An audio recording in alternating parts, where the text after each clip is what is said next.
একটা হ্যাঁচকা টান দিতেই মেয়েটার পুরো শাড়ি খুলে নিচে পড়ে গেল। পরনে শুধু আর মাত্র 2টা কাপড়। মেয়েটা তখন 2 হাত দিয়ে মুখটা গুজে রেখেছে। আর এমন বিবস্ত্র অবস্থায় মেয়েটাকে দেখে নিজের ভিতর কামভাবটা পুরো জেগে উঠেছে। তাই আস্তে আস্তে ওর সামনে গেলাম।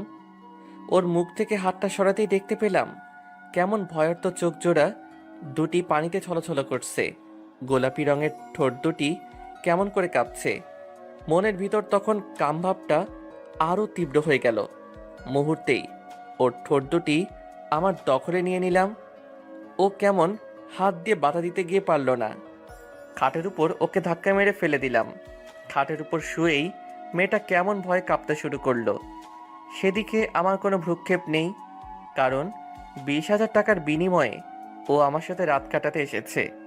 কি ভাবছেন টাকার কথা কেন বললাম?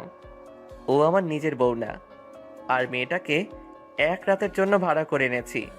পতিতা, হ্যাঁ, ও একটা পতিতা মেয়ে। গভীর রাতে যখন মদ খেয়ে সিগারেট টানতে টানতে মাতাল অবস্থায় হাঁটতে হাঁটতে বাসায় ফিরছিলাম, ঠিক তখনই অনুভব করতে লাগলাম কেউ আমাকে পিছন থেকে ফলো করছে। পিছনে তাকাতেই দেখলাম একটা মেয়ে আমার পিছু নিচ্ছে। মহিলা ছিনতাইকারী না তো? আমার সাথে আবার তখন প্রায় লাখ টাকার উপরে ছিল। প্রতিদিনই হাজার হাজার টাকার নেশা করি আমি। বড়লোক ঘরে নষ্ট ছেলে আমি। বাবা মা কেউ নাই, আছে বুক ভরা কষ্ট আর কোটি কোটি টাকা। যাই হোক, মেয়েটার দিকে মাতাল অবস্থায় তাকালাম। দেখলাম মেয়েটা বোরকা পরে আছে। তখন একটু অন্যরকম লাগতে শুরু করলো। এই মেয়ে, এভাবে পিছু নিচ্ছিস কেন? কি রে, কথা বলছিস না কেন? মেয়েটার এমন চুপ করে থাকার কারণে বিরক্ত হয়ে চলে আসতে লাগলাম। একটু পরে দেখলাম মেয়েটা আবারও আমার পিছু নিচ্ছে। ওই মেয়ে, তোর সমস্যা কি বলতো? কি বলবি বল, নয়তো আমার পিছু ছাড়। আমাকে কিছু টাকা দিবেন? টাকা চাওয়ার কথা শুনে একটু অবাক লাগলো। তোকে টাকা দেব কেন? আর কত টাকা দিব? জি, 10,000 টাকা দিলেই হবে। তোকে এতগুলো টাকা কেন দিতে যাব? আমার কি লাভ এতে? কথাটা শুনে মেয়েটা একটা দীর্ঘশ্বাস ফেললো, আর তারপরই বলল, বিনিময়ে আপনি আমাকে সারা রাতের জন্য পাবেন। লাগবে না তোকে, টাকা দিতে পারবো না। বলেই হাঁটতে যাব, ঠিক তখনই ও আমার পায়ে পড়ে গেল আর অনেক কান্না শুরু করে দিল। প্লিজ, আপনি না করবেন না। টাকাটা আমার অনেক প্রয়োজন। আর আমাকে দেখলে আপনি হয়তো না করবেন না, কারণ আমার ভেতর রূপ যৌবন সব আছে। প্লিজ, আপনি না করবেন না। 10,000 না দিলে 5,000 দেন। টাকাটা আমার অনেক দরকার, প্লিজ। তো দেখি তো তুই কেমন দেখতে। বলার পরই মেয়েটা বোরকার নিকাবটা খুলে ওর মুখটা বের করলো। মুখটা খুলতেই আমি কেমন অবাক হয়ে গেলাম। চেহারাটাতে এত পরিমাণ মায়া যে, যেটা বলে প্রকাশ করতে পারবো না। পূর্ণিমার চাঁদের চেয়েও সুন্দর এমন একটা মেয়ে কিভাবে নিজেকে টাকার বিনিময়ে এভাবে অন্যের হাতে তুলে দিচ্ছে, ভাবতেই অবাক লাগছে। যাই হোক, মেয়েটাকে আমার হেব্বি লাইক হয়েছে, তাই 10-এর পরিবর্তে 20,000 টাকা দিব বলেই মেয়েটাকে আমার বাসায় নিয়ে গেলাম। আজ সারা রাত ভোগ করব, এমন একটা সুন্দরী মেয়েকে ভোগ করব, ভাবতেই মনের ভিতর কেমন খুশিতে নাচতে লাগলো। মদের নেশার চাইতেও তখন এই মেয়েকে ভোগ করার নেশাটাই আমার বেশি জাগ্রত হলো। যাই হোক, অযথা টাইম নষ্ট করা যাবে না, এবার গল্পে আসা যাক। মেয়েটাকে খাটের উপর ফেলে দিয়েই ওর উপরে শুয়ে পড়লাম। ও বাধা দিতে গিয়েও পারল না, শুধু চোখ দুটি বন্ধ করে রেখেছে। আর ওর ঠোঁট দুটি তখনও এমনভাবে কাঁপতে শুরু করলো যে, যেটা লিখে প্রকাশ করতে পারবো না। ওর কাঁপা কাঁপা ঠোঁট দুটি আবারও নিজের দখলে নিয়ে নিলাম। ও আবারও কেমন করে একবার আমার দিকে অসহায় দৃষ্টিতে তাকালো, তারপর আবারও চোখ দুটি বন্ধ করে ফেললো। ওর নাকের গরম বাতাস আমার মুখের উপর পড়ছে, পাগল করে তুলছিল আমায় তখন। ওই সময় ওর ঠোঁটের উপর আরও বেশি ঝড় বইতে লাগলো। ওর পুরো শরীরটা কেমন গলা কাটা মুরগির মতো ছটফট করতে লাগলো। আর তখনই মেয়েটা নিজেকে আমার কাছ থেকে ছুটিয়ে নিল। আর তখনই ও বিছানা থেকে উঠে রুমের এক কর্নারে চলে গেল। আর তখন ওর চোখ দিয়ে কেমন অশ্রু ঝরতে লাগলো। আমাকে কি একটু সময় দেওয়া যাবে? যদি আপনি দয়া করে আমাকে একটু সময় দিতেন। মেয়েটার এমন আচরণ দেখে আমি একদমই অবাক হয়ে যাই, কারণ আজ পর্যন্ত অনেক পতিতাকে আমি ভোগ করেছি, কারো মুখেই এমন কথা শুনিনি। তবে এই মেয়েটা যেন কেমন, মনে হচ্ছে নিজের ইচ্ছার বিরুদ্ধে ও নিজেকে আমার কাছে তুলে দিচ্ছে, আর আমি ওকে জোর করে তুলে এনে এগুলো করছি। তারপরও ওর প্রতি আমার কোনো মায়া লাগলো না, বরং রাগ হচ্ছিল। আমার খুব ভালো একটা মুহূর্ত নষ্ট করে দিল। এই পতিতা মেয়ে, এইদিকে আয়। তোদের মতো পতিতাদের এত ছাড় দেওয়ার সময় আমার নেই। 10,000 চেয়েছিস, 20,000 নগদ দিচ্ছি। সো আমিও ওই রকমভাবেই কাজ চালাবো। এইদিকে তাড়াতাড়ি আয়, শালীর পতিতা কোথাকার। যতবারই মেয়েটাকে পতিতা বলেছি, ততবারই মেয়েটা কেমন শিউরে উঠেছে। মনে হচ্ছে মেয়েটা প্রত্যেকবারই পতিতা নামক শব্দটা শুনে শক খাচ্ছে। মেয়েটা গুটি গুটি পায়ে আস্তে আস্তে আবারও আমার দিকে আসছে, আর তখন ওর শরীরটা কেমন কাঁপতেই লাগলো। সুন্দর মুখখানা একদমই লাল বর্ণ ধারণ করেছে, চোখের কাজল একদমই লেপ্টে গেছে। আস্তে আস্তে ও বিছানায় শুয়ে পড়ল আর বলতে লাগলো, আপনি আপনার কাজ শুরু করে দেন। এমনিতেই আপনার অনেক টাইম আমি নষ্ট করে দিছি। মেয়েটা কেমন অসহায় চোখে আমার দিকে তাকিয়ে আছে। সেদিকে আমার কোনো ভ্রুক্ষেপই নেই। আমার দরকার মেয়েটার শরীর। এত সুন্দরী একটা মেয়েকে কোনোভাবেই হাতছাড়া করা যাবে না। আমাকে ওকে ভোগ করতেই হবে। সুন্দরী মেয়েদের অহংকার অনেক বেশি, তাই তাদেরকে সুযোগ পেলে আমি কখনোই ছাড় দেই না। আর একটা কারণও আছে। যাই হোক, আমি সময় নষ্ট করব না। আমি আবারও বিছানায় গেলাম, আর তখনই ওর ফোনটা বাজতে লাগলো। আর ও তখন আমার দিকে কেমন করে তাকিয়ে আছে, মনে হচ্ছে ফোনটা ওর অনেক জরুরি। আর আমার ভয়ে সে ধরছে না। ফোনটা একের পর এক বাজতেই লাগলো। ও কেমন পাগলের মতো দিশেহারা হয়ে গেল। একবার ফোনের দিকে তাকাচ্ছে, আরেকবার আমার দিকে। তখনই বললাম, এই পতিতা মেয়ে, ফোন ধর আর স্পিকার বাড়িয়ে দিবি। যদি তোর অন্য দলবল হয় তাহলে কিন্তু তোকে এখানে শেষ করে দিব। ফোন ধরে লাউড দে। ও মাথাটা নাড়ালো, আর ফোন ধরার অনুমতি দেওয়ার পর মেয়েটা অনেক খুশি হলো। চোখে পানি থাকার পরও ঠোঁটের কোণে একতরফা একটু হাসি ফুটলো। তখন মেয়েটাকে সত্যি পরীদের চেয়েও হয়তো বেশি সুন্দর লাগছিল। ফোন ধরতেই ওপাশ থেকে কান্নার আওয়াজ ভেসে আসছে। মারে, তুই কই গেছিস? আমি আর বাঁচবো না রে মা। ডাক্তার কইছে আমারে বাঁচাইতে হইলে মেলা টাকা পয়সা লাগবে, আর আমাগো তো এত টাকা পয়সা নাই। তুই তাড়াতাড়ি আয় মা। ডাক্তার আমারে হাসপাতাল থেকে টাকার লাইগা বাইর কইরা দিছে। টাকা দিতে পারলে আমার চিকিৎসা করব, নয়তো আর করবে না। না মা, তোমার কিচ্ছু হবে না। আমি আমি তোমারে বাঁচামো। তোমার কিচ্ছু হইতে আমি দিমু না। দরকার পড়লে নিজের শেষ কইরা দিমু, তবুও আমার বেহেস্তকে টাকার জন্য শেষ হতে দিমু না। তুমি একটু সহ্য করো, আমি টাকাটা নিয়ে আসতেছি। তুই কই রে মা? এই তো একটু বাহিরে আছি, আর আমি আসতেছি। এত রাইতে তুই বাইরে কেন? ভালা মাইয়ারা তো এত রাইতে বাইরে থাকে না। আর তুই যদি খারাপ কিছু করস তাইলে কিন্তু আমি এখনই নিজের শেষ কইরা দিব। না মা, আমি খারাপ কিছু করছি না। আসলে শহরে একটা আঙ্কেলের কাছে আসছি। উনি তোমার এই কথা শুনে অনেকগুলো টাকা দিছে, আর টাকাগুলো নিয়েই আসতেছি। আর অনেক দূরের রাস্তা তো, তাই আসতে অনেক দেরি হইতেছে। আমি আসতেছি মা, তুমি আরেকটু অপেক্ষা করো। বলেই ফোনটা কেটে দিল, আর কেমন করে কান্না করতে লাগলো। বারবারই ও চোখ মুছে নিজেকে ঠিক করে আমার কাছে বিলিয়ে দিতে চাচ্ছিল, কিন্তু ওর চোখের পানি কোনোভাবেই থামছে না। ওর এই কথাগুলো শুনে মুহূর্তেই আমি কোনো পাথরের মূর্তি হয়ে গেলাম।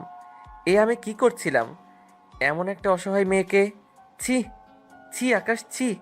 তুই এতটা খারাপ কিভাবে হইলি? তুই তো একটা সময় এমন ছিলি না। তুই তো একটা সময় প্রত্যেকটা মেয়েকে অনেক সম্মান আর শ্রদ্ধা করতি, আর সেই আকাশ, তুই কিভাবে মেয়েদের প্রতি এত নীচ হতে পারলি? ভাবতেই বুকটা ফেটে যাচ্ছে।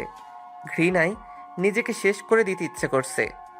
হঠাৎই মেয়েটা বলে উঠল, আপনার টাইম নষ্ট হচ্ছে তো, প্লিজ আপনি আপনার কাজ শুরু করুন, আমি প্রস্তুত।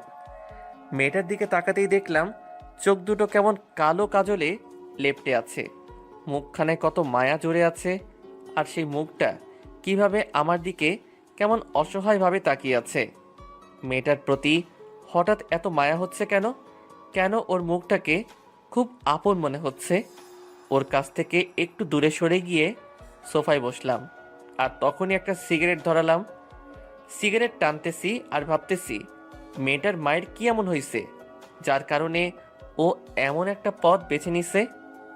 কাজ করেও তো পারতো নিজের মায়ের চিকিৎসা করাতে। ভাবতেই সিগারেট টানতে লাগলাম, তখন খেয়াল করলাম মেয়েটা কেমন কাশতে লাগলো। হয়তো সিগারেটটা সহ্য করতে পারছে না, আর মেয়েটা ভয়েও কিছুই বলতে পারছে না, শুধু আমার দিকে তাকিয়েই কাশতে লাগলো। সিগারেটটা নিভিয়ে দিলাম, আর ওকে জিজ্ঞাসা করলাম, এটার গন্ধ সহ্য করতে পারো না? ভালোভাবে বললাম। না। এদিকে আসো। ও আমার দিকে আস্তে আস্তে এগিয়ে আসলো, আর তখনই বললাম, সোফায় বসো। ও সোফায় বসলো। বসার পরই ওর শাড়িটা এনে ওকে আবার পরিয়ে দিতে লাগলাম। মেয়েটা তখন কেমন অবাক হয়ে আছে, আর শাড়ি পরাতে বাধা দিচ্ছে।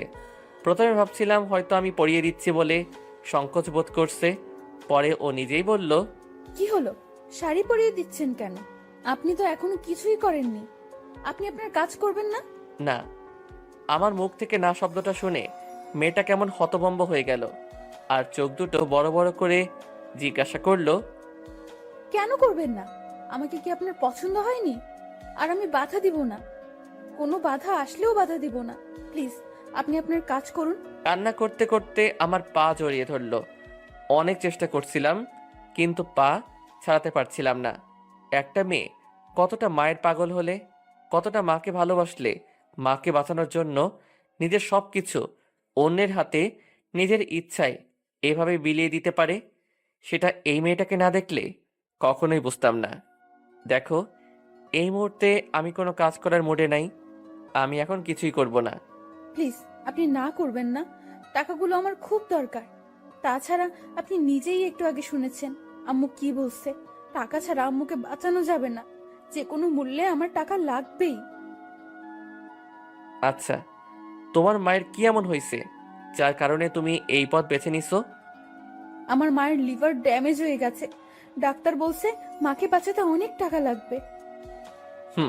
বুঝলাম, অনেক টাকা লাগবে, কিন্তু কাজ করেও তো তুমি টাকা জোগাড় করতে পারতে, এই পথে আসলে কেন? মেয়েটার এমন অদ্ভুত হাসি দেখে অনেকটা অবাকই হলাম। জিজ্ঞাসা করলাম, হাসছো কেন?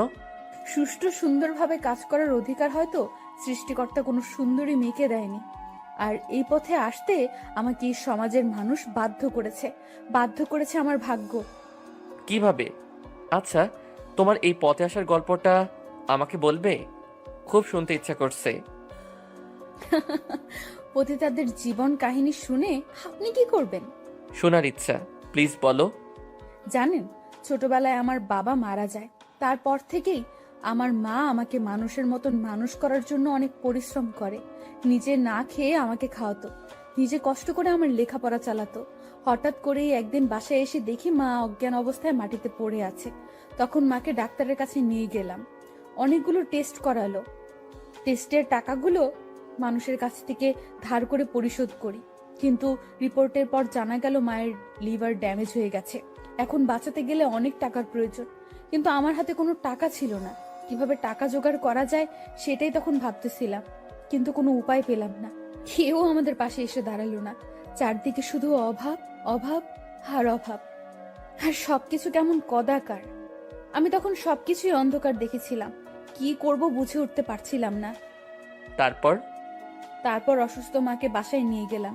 মা বলল ঢাকায় মামার বাসাতে আসতে, কারণ আমার মামা অনেক বড় লোক, হয়তো বোনের অসুস্থতার জন্য উনি আমাকে হেল্প করবেন। মায়ের কথা মতোই সেদিন প্রথম এই ঢাকা শহরে আসলাম। মামার বাসায় যেতে মামা অনেক খুশি হয়, কিন্তু টাকার কথা বলতেই মুখটা কেমন অন্ধকার করে ফেলে। মুখটা অন্ধকার করেই বলল আমাকে কিছুদিন থাকতে, উনি একটা ব্যবস্থা করবে। মাকে এই অবস্থায় ছেড়ে দূরে থাকতে খুব কষ্ট লাগছিল, তবুও থাকলাম, কারণ মাকে তো আমাকে বাঁচাতেই হবে। এইদিকে মামা মাকে হাসপাতালে ভর্তি করিয়ে দিল আর আমাকে ওনার কাছে রেখে দিল। 2-3 দিন পর মামি সহ মামাতো বোনেরা কোথাও বেড়াতে গেল। বাসায় আমি একা শুয়ে আছি আর মায়ের কথাই ভাবছিলাম। হঠাৎ কেউ একজন আমার রুমে ঢুকলো। তাকাতেই দেখলাম আমার মামা। আমি একটু হাসি দিলাম, কিন্তু সেই হাসিটা বেশি স্থায়ী হলো না, কেন? কারণ তখনই মামা দরজাটা ভেতর থেকে বন্ধ করে দিল। ভালো মানুষের পেছনে মামার মতো এত জঘন্য একটা রূপ সেদিনই আমার কাছে প্রকাশ পায়। কিছু বুঝে ওঠার আগেই আমার মামা আমার উপর ঝাঁপিয়ে পড়ল। মামাকে বাবা পর্যন্ত ডেকেছিলাম, হাতে পায়ে ধরেছিলাম, বারবার বলেছিলাম বাবা যে জায়গায় মামাও সেই একই জায়গায়, আমি তোমার মেয়ের মতো। কিন্তু সেদিন এই অসহায় মেয়েটা নিজের আপন মামার হিংস্রতার কাছেও রেহাই পেল না।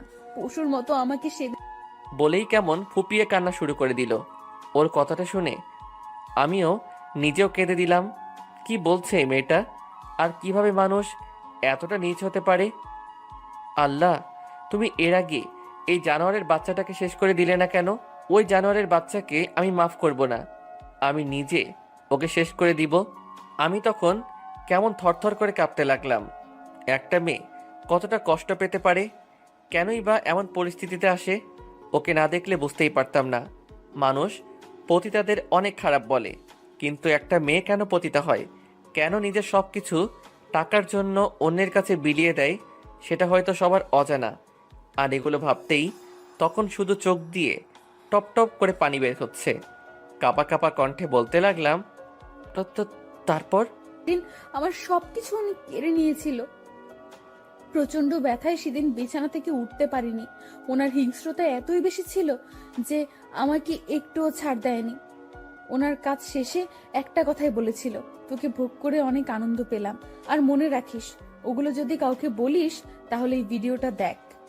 আমাকে তখন একটা ভিডিও দেখালো যেটাতে মামার হিংস্রতাই দেখতে পেলাম। ভিডিওটা দেখিয়ে বলল, তোর এই ভিডিও আমি ভাইরাল করে দেব, তোর আম্মুর চিকিৎসার একটা টাকাও দেব না, তোর মা মরে যাবে। তখন নিজের কথা ভুলে গেলাম। মায়ের মুখখানা মনে পড়ে গেল। না, মাকে কোনোভাবেই মরতে দেওয়া যাবে না। তখন আমি চুপ করে গেলাম। এরপর থেকে মামা সহ তার অনেক বন্ধু মিলে প্রতিদিন আমাকে হাত পা বেঁধে জোর করে ধর্ষণ করত, আর আমাকে দিয়ে মামা ব্যবসা শুরু করে দিল। আর তারপর একটা সময় মামা আর মায়ের চিকিৎসার জন্য আগের মতো টাকা দেয় না। মায়ের অবস্থাও দিন দিন খারাপ হতে লাগলো। মামাকে কিছু বললেই আমাকে পতিতা বলে মারধর করত। যখন দেখলাম মায়ের আর চিকিৎসা চলছে না, তখনই ওখান থেকে পালিয়ে বের হয়ে আসলাম, আর বের হয়েই আপনার কাছে। কথাগুলো বলেই মেয়েটা থরথর করে কাঁপতে লাগলো আর প্রচণ্ড কান্না করতে লাগলো। আমি তখন নিজেও নিজেকে শান্ত করতে পারছিলাম না। আর এই মেয়েটি কিভাবে নিজেকে শান্ত করবে? জীবনে অনেক পতিতার সাথে রাত কাটিয়েছি, কিন্তু কোনোদিন কারো এই পতিতা হবার গল্প শুনিনি। শুধু ভোগ করেই চলে এসেছি, জানতেও চাইনি তাদের এই পতিতা হবার কারণ।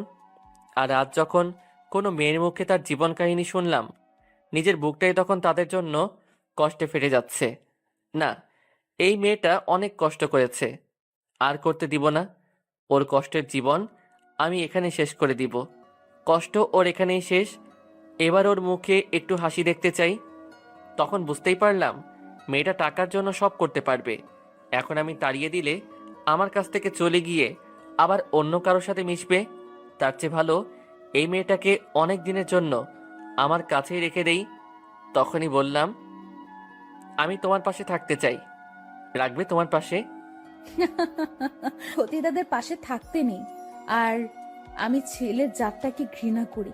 আপনি আপনার কাজ শেষ করুন, এমনিতেই রাত প্রায় শেষের পর্যায়ে। বুঝতে পারলাম ছেলেদের প্রতি ওর যথেষ্ট ঘৃণা জন্মে গেছে। এইভাবে মেয়েটাকে আমার কাছে রাখতে পারবো না, অন্য একটা বুদ্ধি খাটাতে হবে। ওই যে একটা ব্যাগ দেখছো, ওই ব্যাগে অনেক টাকা আছে, প্রায় 10 লক্ষ টাকার মতো আছে। আমি জানি এই 10 লক্ষ টাকা তুমি পতিতা পেশায় কয়েক মাসেও কামাতে পারবা না।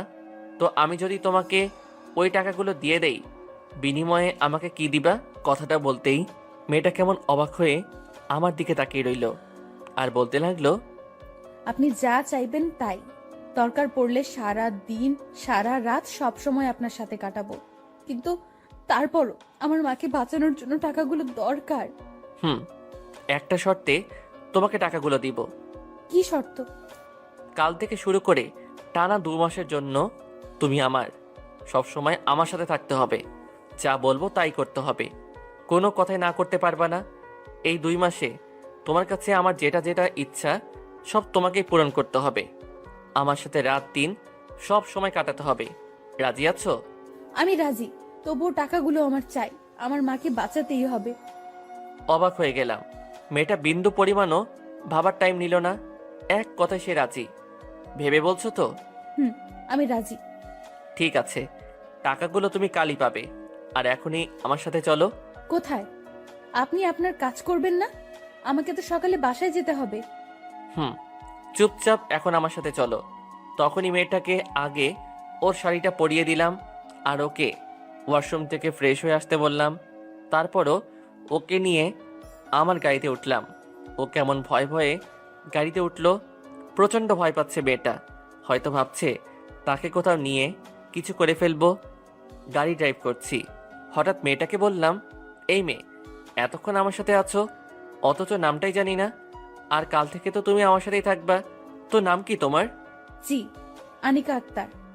খুব সুন্দর নাম। রূপের সাথে নামের অনেক মিল আছে। আর আমার নাম আকাশ, সবাই আবিদ বলেই ডাকে। এখন থেকে তুমিও আবিদ বলেই ডাকবা। আমি নাম ধরে ডাকতে পারবো না, স্যার বলে ডাকি। কি বলছো? আমি যেটা বলছি চুপ করে সেটাই শুনবা, বুঝছো? হুম, আদিব। আ করছো কেন? বলো আবিদ। আবিদ। হুম, এবার বলো গ্রামের বাসা কোথায়? আমরা এখন সেখানেই যাব। কিন্তু কোনো কিন্তু নাই। এইদিকে তোমার আম্মুর অবস্থা অনেক খারাপ, তাই দেরি করা একদমই লাভ হবে না। হুম, তারপরই ওর থেকে ঠিকানা নিয়ে ওদের গ্রামের বাসায় চলে গেলাম। যেতে যেতে প্রায় সকাল হয়ে গেল। আর ওর আম্মুকে ওখান থেকে নিয়ে আসলাম। ঢাকাতে এনে বড় একটা ভালো হসপিটালে ভর্তি করে দিলাম। আপনার এই ঋণ কিভাবে শোধ করব আমি? হয়তো নিজের জীবন দিয়ে দিয়েও আপনার এই ঋণ আমি শোধ করতে পারবো না। শোধ করার দরকার নেই। আর হ্যাঁ, শর্ত অনুযায়ী আজ থেকে আমি যা যা বলবো সব তোমাকে মানতে হবে। হুম, বলুন, আমাকে কি করতে হবে?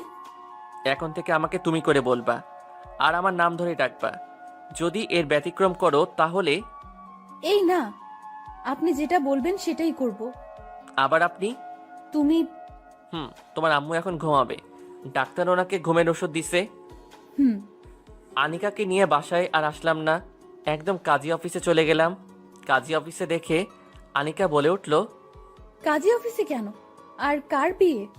তোমার আর আমার বিয়ে। মানে? তুমি আমার কাছে 2 মাস পর্যন্ত আছো, আর আমি তোমাকে পতিতা পরিচয়ে আমার বাসায় রাখতে পারবো না। সো 2 মাসের জন্য আমার বউ হয়ে থাকবা। কথাটা শোনার পর আনিকা কেমন থ হয়ে গেল। 2 মাসের জন্য বিয়ে? হুম। আমি পারবো না এই বিয়ে করতে। দেখো, শর্ত অনুযায়ী তোমাকে করতেই হবে।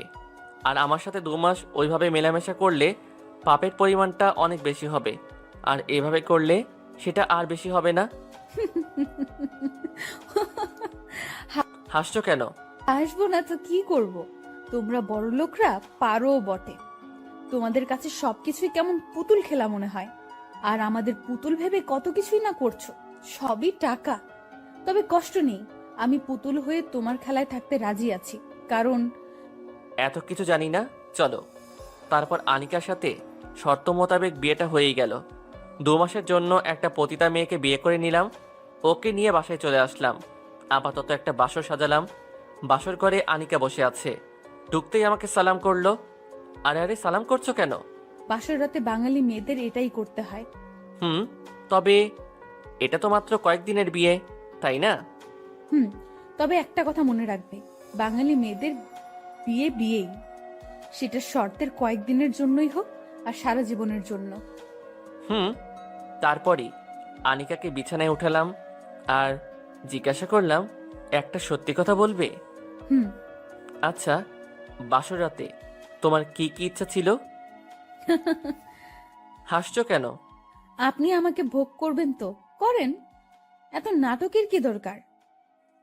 একদম চুপ করে থাকবা। আমি যেটা বলছি সেটা বলো। আমি একটা ভাড়াটে পতিতা। আমার কোনো ইচ্ছে নেই, তবে বাঙালি প্রত্যেকটা মেয়েদের খুব ইচ্ছে বাসর রাতে লাল শাড়ি পরে স্বামীর ঘরে যাবে, তার সাথে নিজের সবকিছু ভাগাভাগি করে নেবে, আর তার সাথে অনেক গল্প করবে, আর সব সময় তার স্বামীর বুকে মাথা রেখে ঘুমাবে, কখনোই আলাদা হবে না। কথাগুলো বলেই মেয়েটা কেমন একটা দীর্ঘশ্বাস ফেললো। একটা জিনিস খেয়াল করলাম, মেয়েটা বেশিরভাগ টাইমই দীর্ঘশ্বাস ত্যাগ করে। বুকের ভিতর কতটা কষ্ট থাকলে একটা মেয়ে বারবার এমন করতে পারে সেটা হয়তো আমার ধারণার বাইরে। যাই হোক, মেয়েটাকে এত কষ্ট আর পেতে দিব না। তখনই আনিকাকে বললাম, খুব ভালো ধারণা আছে তো তোমার, কাজে লাগানো যাবে। কিসের কাজ? না কিছু না, তবে আজকে কিন্তু তোমাকে আর ছাড়বো না, বাসরাত বলে কথা। হাসছো কেন? আমার জন্য আর বাসর রাত? আমার মতো পতিতাদের সাথে তো প্রতিদিনই। ওই একদম চুপ, আজ থেকে মুখে যেন পতিতা নামটাও যেন না আসে, আসলে খুব খারাপ হবে। দেখো, সত্যিটা তো আমাকে বলতেই হবে। বলো। কিন্তু আপাতত তুমি আমার বউ, সো আমার বউয়ের মতোই তোমাকে থাকতে হবে। হায় রে বউ, তাও আবার 2 মাস। ওর কথাটা শুনে একটু অবাকই হলাম। তারপর ওকে বললাম, 2 মাস হোক আর 2 দিন হোক, এখন তো তুমি আমার বউ, আর এই 2 মাস তোমাকে আমার স্ত্রীর পরিচয়ে থাকতে হবে। বলতেই মেয়েটা কেমন অবাক দৃষ্টিতে আমার দিকে তাকিয়ে আছে। তারপর ওকে খাট থেকে নিচে নামালাম আর হাত ধরে টানতে টানতে বাইরে নিয়ে যেতে লাগলাম। ও শুধু অবাক হয়ে আমার দিকে তাকিয়ে আছে আর হঠাৎ বলে উঠল, আমাকে কি কোথাও নিয়ে যাচ্ছ? আমার সাথে চলো। কোথায়? আমার সাথে গেলেই বুঝতে পারবা। তারপরই মেয়েটাকে ছাদে নিয়ে গেলাম। অনেক রাত দেখে মেয়েটা একটু ভয় পেয়ে গেল, কিন্তু ছাদে উঠতেই, ওয়াও কি সুন্দর ফুলের বাগান, আর আকাশে কত সুন্দর চাঁদ উঠেছে বলেই মেয়েটা আমার হাত থেকে ছুটে ছাদের উপর কেমন নিজেকে মুক্ত পাখির মতো মেলে ধরলো। ও একবার ফুলগুলোকে ধরছে, আরেকবার চাঁদের দিকে তাকিয়ে মিটি মিটি হাসছে। রাতে চাঁদের আলোতে গোলাপ ফুলগুলো সৌন্দর্য আনিকার সৌন্দর্যের কাছেও হার মানছে। চাঁদের আলোতে মেয়েটাকে কেমন অপূর্ব সুন্দর লাগছে। সত্যি তখন আমি অনেক খুশি হয়ে গেলাম, কারণ মেয়েটা আজ খুব খুশি। তখন আকাশের দিকে তাকিয়ে আল্লাহকে মনে মনে একটা ডাক দিয়ে বললাম, আল্লাহ, এই মেয়েটাকে যেন সবসময় এমন হাসি খুশি রাখতে পারি, আর কখনোই যেন ওকে কষ্ট না দেই। বলেই মেয়েটার দিকে তাকালাম। ঠিক তখনই দেখলাম মেয়েটা এক জায়গায় কেমন জড়সড় হয়ে কান্না করতে লাগলো। হঠাৎ করে ওর এমন আচরণ দেখে ভয় পেয়ে গেলাম, আর ও তখন আমার সামনে এসে বলতে লাগলো, প্লিজ আমাকে এখান থেকে নিয়ে যাও, আমার সহ্য হচ্ছে না। হঠাৎ ওর মুখে এমন কথা শুনে আরো বেশি অবাক হয়ে গেলাম। একটু আগে যে মেয়েটা অনেক হাসি খুশি ছিল, আর মুহূর্তেই ওর কি হয়ে গেল? নিজের পুরনো খারাপ অতীতটা তাকে কষ্ট দিচ্ছে না তো? এই মেয়ে, কান্না করছো কেন? কথা বলো। আমাকে এখান থেকে নিয়ে যাও। কিন্তু কেন?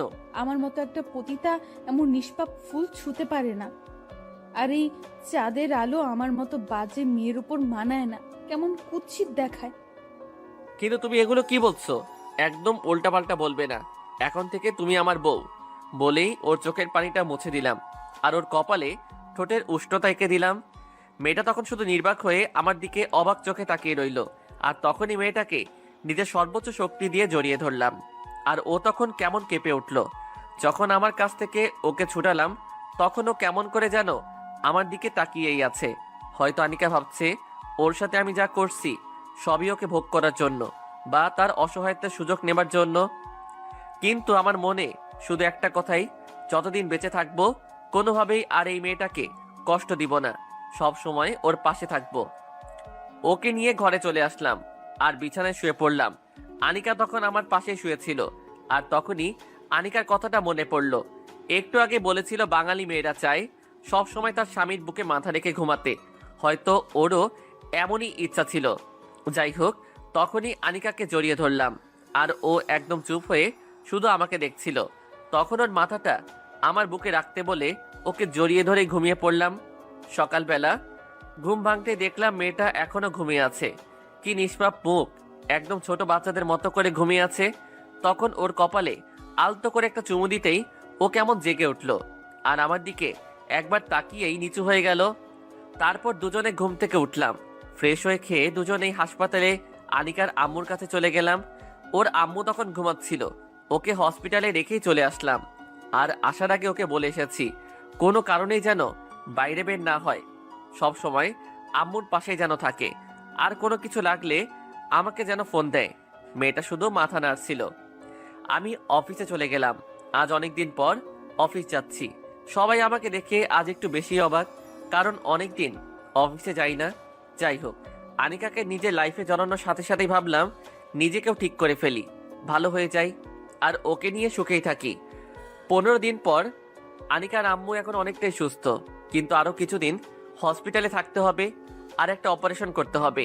ওই অপারেশনের উপরই নির্ভর করবে ওর আম্মু বেঁচে থাকবে না পৃথিবী থেকে বিদায় নিবে। তবে ডাক্তার যতটা আমাকে বলেছে বেঁচে যাওয়ার সম্ভাবনাই বেশি। আর এই কথাগুলো আনিকা জানে না। সে জানে ওর আম্মু সুস্থ আছে, আর খুব শীঘ্রই আবার আগের মতো হয়ে যাবে। আনিকা আমার লাইফে আসার পর আমি অনেক পাল্টে গেলাম। আমার অফিস সবকিছু এখন নিয়মিত চলে। তবে এখনো আমার একটা ভালো কাজ বাকি আছে, সেটা হলো আনিকার মামা ওই জানোয়ারের বাচ্চাটাকে শেষ করে দেওয়া। এখন প্রতিদিনই আনিকা আমার বুকে মাথা রেখে ঘুমায়, খুব শান্তি লাগে মনে। কিন্তু সবকিছুর ভিতরই আনিকা কেমন অস্বস্তি ফিল করত। এই তো সেদিন রাতের বেলা, আনিকা তুমি কি কাল আমার সাথে আমার অফিসে যাবে? কেন? না, বলছিলাম কি, আমার সাথে একটু ঘোরাঘুরি করলে হয়তো তোমার ভালো লাগতে পারে। ভালো বলতে আমার জীবনে কিছুই নেই, সবই অন্ধকার। তবে আমার জন্য তোমাকে চিন্তা না করলেও চলবে। তুমি নিজের জন্য চিন্তা করো। ওর এমন কথা শুনে একটু হতাশ হলাম। তারপর আবারও বললাম, চলোই না একটু, তোমার ভালো লাগতে পারে। পরের দিন সকালে আনিকাকে নিয়ে অফিসে গেলাম। সবাই কেমন আমাদের দিকে হা করে তাকিয়ে আছে। আমার সব ফ্রেন্ডদের সাথে ওর পরিচয় করিয়ে দিলাম, আর সবাই আমাদেরকে স্বাগত জানালো। ঠিক তখনই আমার অফিসের ম্যানেজার আমার ওখানে আসলো। উনি আসার পরই আনিকা কেমন অস্থির হয়ে যাচ্ছিল, বারবার নিজেকে আড়াল করতে যাচ্ছিল। ঠিক তখনই ম্যানেজার বলে উঠল, স্যার, এই বেশ্যাটা কি আর এখানে কেন? সবার সামনে কথাটা বলতেই আনিকা কেমন ভয়ে কাঁপতে লাগলো, আর আমার মুখের দিকে তাকিয়ে থরথর করে কাঁপতে লাগলো। সবাই তখন কেমন করে যেন আনিকার দিকে তাকিয়ে রইল। আনিকার চোখ বেয়ে বেয়ে গাল দিয়ে তখন পানি বের হচ্ছিল। ওর চোখে পানি দেখে নিজেকে ঠিক রাখতে পারলাম না। ম্যানেজার সাহেব, ভদ্রভাবে কথা বলুন। এভাবে কথা বলার অধিকার আপনাকে কে দিয়েছে? স্যার, যেটা সত্যি সেটা তো আমাকে বলতেই হবে। এই মেয়ে একটা পতিতা, চরিত্রহীনা, আর ওর সাথে আপনি কত টাকা দিয়ে ভাড়া করেছেন? মালটা কিন্তু। কি বললি কুত্তার বাচ্চা? বলেই সবার সামনে ম্যানেজার মারা শুরু করে দিলাম। সবাই তখন আমাকে থামাতে চেষ্টা করলো, কিন্তু পারছিল না। এক পর্যায়ে সবাই ওরা ম্যানেজারকে বাইরে বের করে দিল। আমার মাথায় তখন রক্ত উঠে পড়েছিল। ঠিক সেই মুহূর্তে আনিকাকে এভাবে কষ্ট দেবার কারণেও খুব কষ্ট লাগছিল। মেয়েটা আসতে রাজি ছিল না, আর আমার কথায়ও এসে সবার সামনে এভাবে ছি, নিজের দোষে আজ আবারও কষ্ট পেল। পুরানো অতীতটা ওকে ভুলাতে গিয়েও মনে করিয়ে দিলাম। ভাবতে নিজের উপর তখন রাগ হতে লাগলো। তখনই আনিকাকে খুঁজতেই দেখলাম আনিকা নেই। ও গেল কোথায়? ওকে খোঁজা শুরু করলাম, কিন্তু পাচ্ছিলাম না। বুকের ভিতর কেমন অস্থিরতা কাজ করছিল। ও যদি নিজের কোনো ক্ষতি করে ফেলে তাহলে তো নিজেকে আমি ক্ষমা করতে পারবো না। সব দোষ আমার, কেন যে ওকে এখানে আনতে গেলাম। কিন্তু ও কোথায়? খুঁজতে লাগলাম আনিকাকে, কিন্তু পাচ্ছি না। অফিসে দারোয়ানকে জিজ্ঞাসা করতেই বলল ও নাকি বেরো হয়নি। তাহলে গেল কোথায়? খুব কষ্ট লাগছিল। নিজের একটু ভুলের জন্য ওকে হারিয়ে ফেলবো না তো। হঠাৎ অফিসের একটা কর্মচারী এসে বলল ও নাকি ছাদে গেছে। তাই আর এক মুহূর্ত দেরি করলাম না, একটা দৌড় মারলাম আর ছাদে চলে গেলাম। দেখলাম মেয়েটা ছাদ থেকে ঝাঁপ দিতে যাচ্ছে। ঠিক তখনই মেয়েটার হাত ধরে ফেললাম। এই তোর সাহস হলো কিভাবে এভাবে নিজেকে শেষ করে দেবার? আমি বাঁচতে চাই না, আর আমার জন্য তোমার কত বড় ক্ষতি হয়ে গেছে। একদম কোনো কথা বলবে না, আমার কিছুই হয়নি। আজ আমাকে হেল্প করতে এসে আপনাকে কতটা অপমান সহ্য করতে হচ্ছে, সবার সামনে আপনাকে কত ছোট হতে হচ্ছে। প্লিজ আনিকা, এভাবে বলো না। শব্দ আমার, আমি তোমাকে না আনলে হয়তো তোমাকে এই অপমান সহ্য করতে হতো না। তুমি আমাকে মাফ করে দাও, আমার জন্যই। এই তুমি এগুলো কি বলছো? আমার কোনো সমস্যা হয়নি, আমি তো পতিতা, তাই না? আর পতিতাদের এগুলো শুনে কোনো সমস্যা হয় না। তবে তোমার? দেখো, একদম কান্না করবে না। আর মরতে যাচ্ছ কেন? তুমি যদি মরে যাও তোমার মাকে কে বাঁচাবে? মায়ের জন্যই তো বেঁচে আছি, কিন্তু আমি যে আর নিতে পারছি না। ওই মানুষটা আমার জীবনটাকে শেষ করে দিছে, শেষ করে দিছে। কোন মানুষটা? না কিছু না। কোন মানুষ আমাকে বলো। না কেউ না। বলো বলছি। আর ওই ম্যানেজার তোমাকে কিভাবে চিনে? বলো বলছি। ও তোমাকে কিভাবে চিনলো? ও আমাকে চিনে, কারণ ওই আমার মামা। কথাটা শুনেই মাথাটা নষ্ট হয়ে গেল। কি? যে জানোয়ারের বাচ্চাটাকে আমি শেষ করার জন্য ভাবছি, এই জানোয়ারটা একটা মেয়ে সুন্দরভাবে বাঁচার অধিকার নষ্ট করে দিচ্ছে। যে জানোয়ারের বাচ্চা একটা পবিত্র দেখে জানোয়ারের মতো ঝাঁপিয়ে পবিত্র সম্পর্ক নষ্ট করে মেয়েটাকে অপবিত্র করেছে, সে আমার কোম্পানিরই ম্যানেজার। তাকে তো আমি শেষই করে দিব। মৃত্যুর যন্ত্রণা যে কতটা কষ্টে তাকে আমি বুঝিয়ে দিব। তুই মরার জন্য প্রস্তুত হ, কুত্তার বাচ্চা। আমাকে এই অন্ধকারে তুলে আনার কারণ কি? আর আপনি কে? তোর জম। আপনি সামনে আসুন আর আমাকে প্লিজ ছেড়ে দিন। আমাকে কেন তুলে এনেছেন? কেউ লাইটটা অন করো। ঠিক তখনই লাইট অন হয়ে গেল, আর লাইট অন হতেই উনি বলে উঠল, স্যার আপনি? ম্যানেজার সাহেব কেমন আছেন? খুব খুব খুব ভালো। আচ্ছা ম্যানেজার সাহেব, এভাবে ঘামছেন কেন?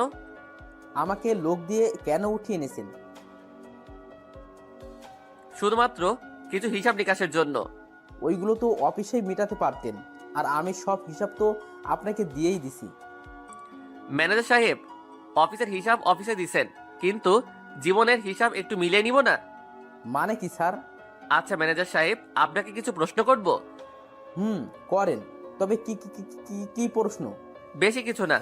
আচ্ছা ম্যানেজার সাহেব, আপনার ছেলে মেয়ে কয়জন? কেন? যেটা বলছি উত্তর দেন। এক মেয়ে আছে। খুব ভালো। আরেকটা প্রশ্ন, কি? আপনি কি আপনার মেয়েকে রেপ করতে পারবেন? স্যার, মুখ সামলিয়ে কথা বলুন, নয়তো। নয়তো কি? একদম চুপ করে থাকবি জানোয়ারের বাচ্চা, নয়তো এখনই একদম ওপারে পাঠিয়ে দিব। আপনি এমন করছেন কেন? নিজের মেয়েকে রেপ করতে পারবি না, তাহলে কেন নিজের ভাগ্নিকে এই কাজ করলি? সেও তো তোর নিজের মেয়ের মতোই ছিল। আমি কিছু করিনি, আমাকে ছেড়ে দিন। আমি কিছু করিনি। আনিকা, এইদিকে আসো। বলতেই আনিকা আস্তে আস্তে হাঁটতে হাঁটতে সামনে এসে উপস্থিত। আনিকা, ওকে শেষ করে দাও। এই নাও পিস্তল। না, ওকে আমি এটা দিয়ে গুলি করে মারবো না, ওকে আমি দা দিয়ে কুপিয়ে কুপিয়ে মারবো।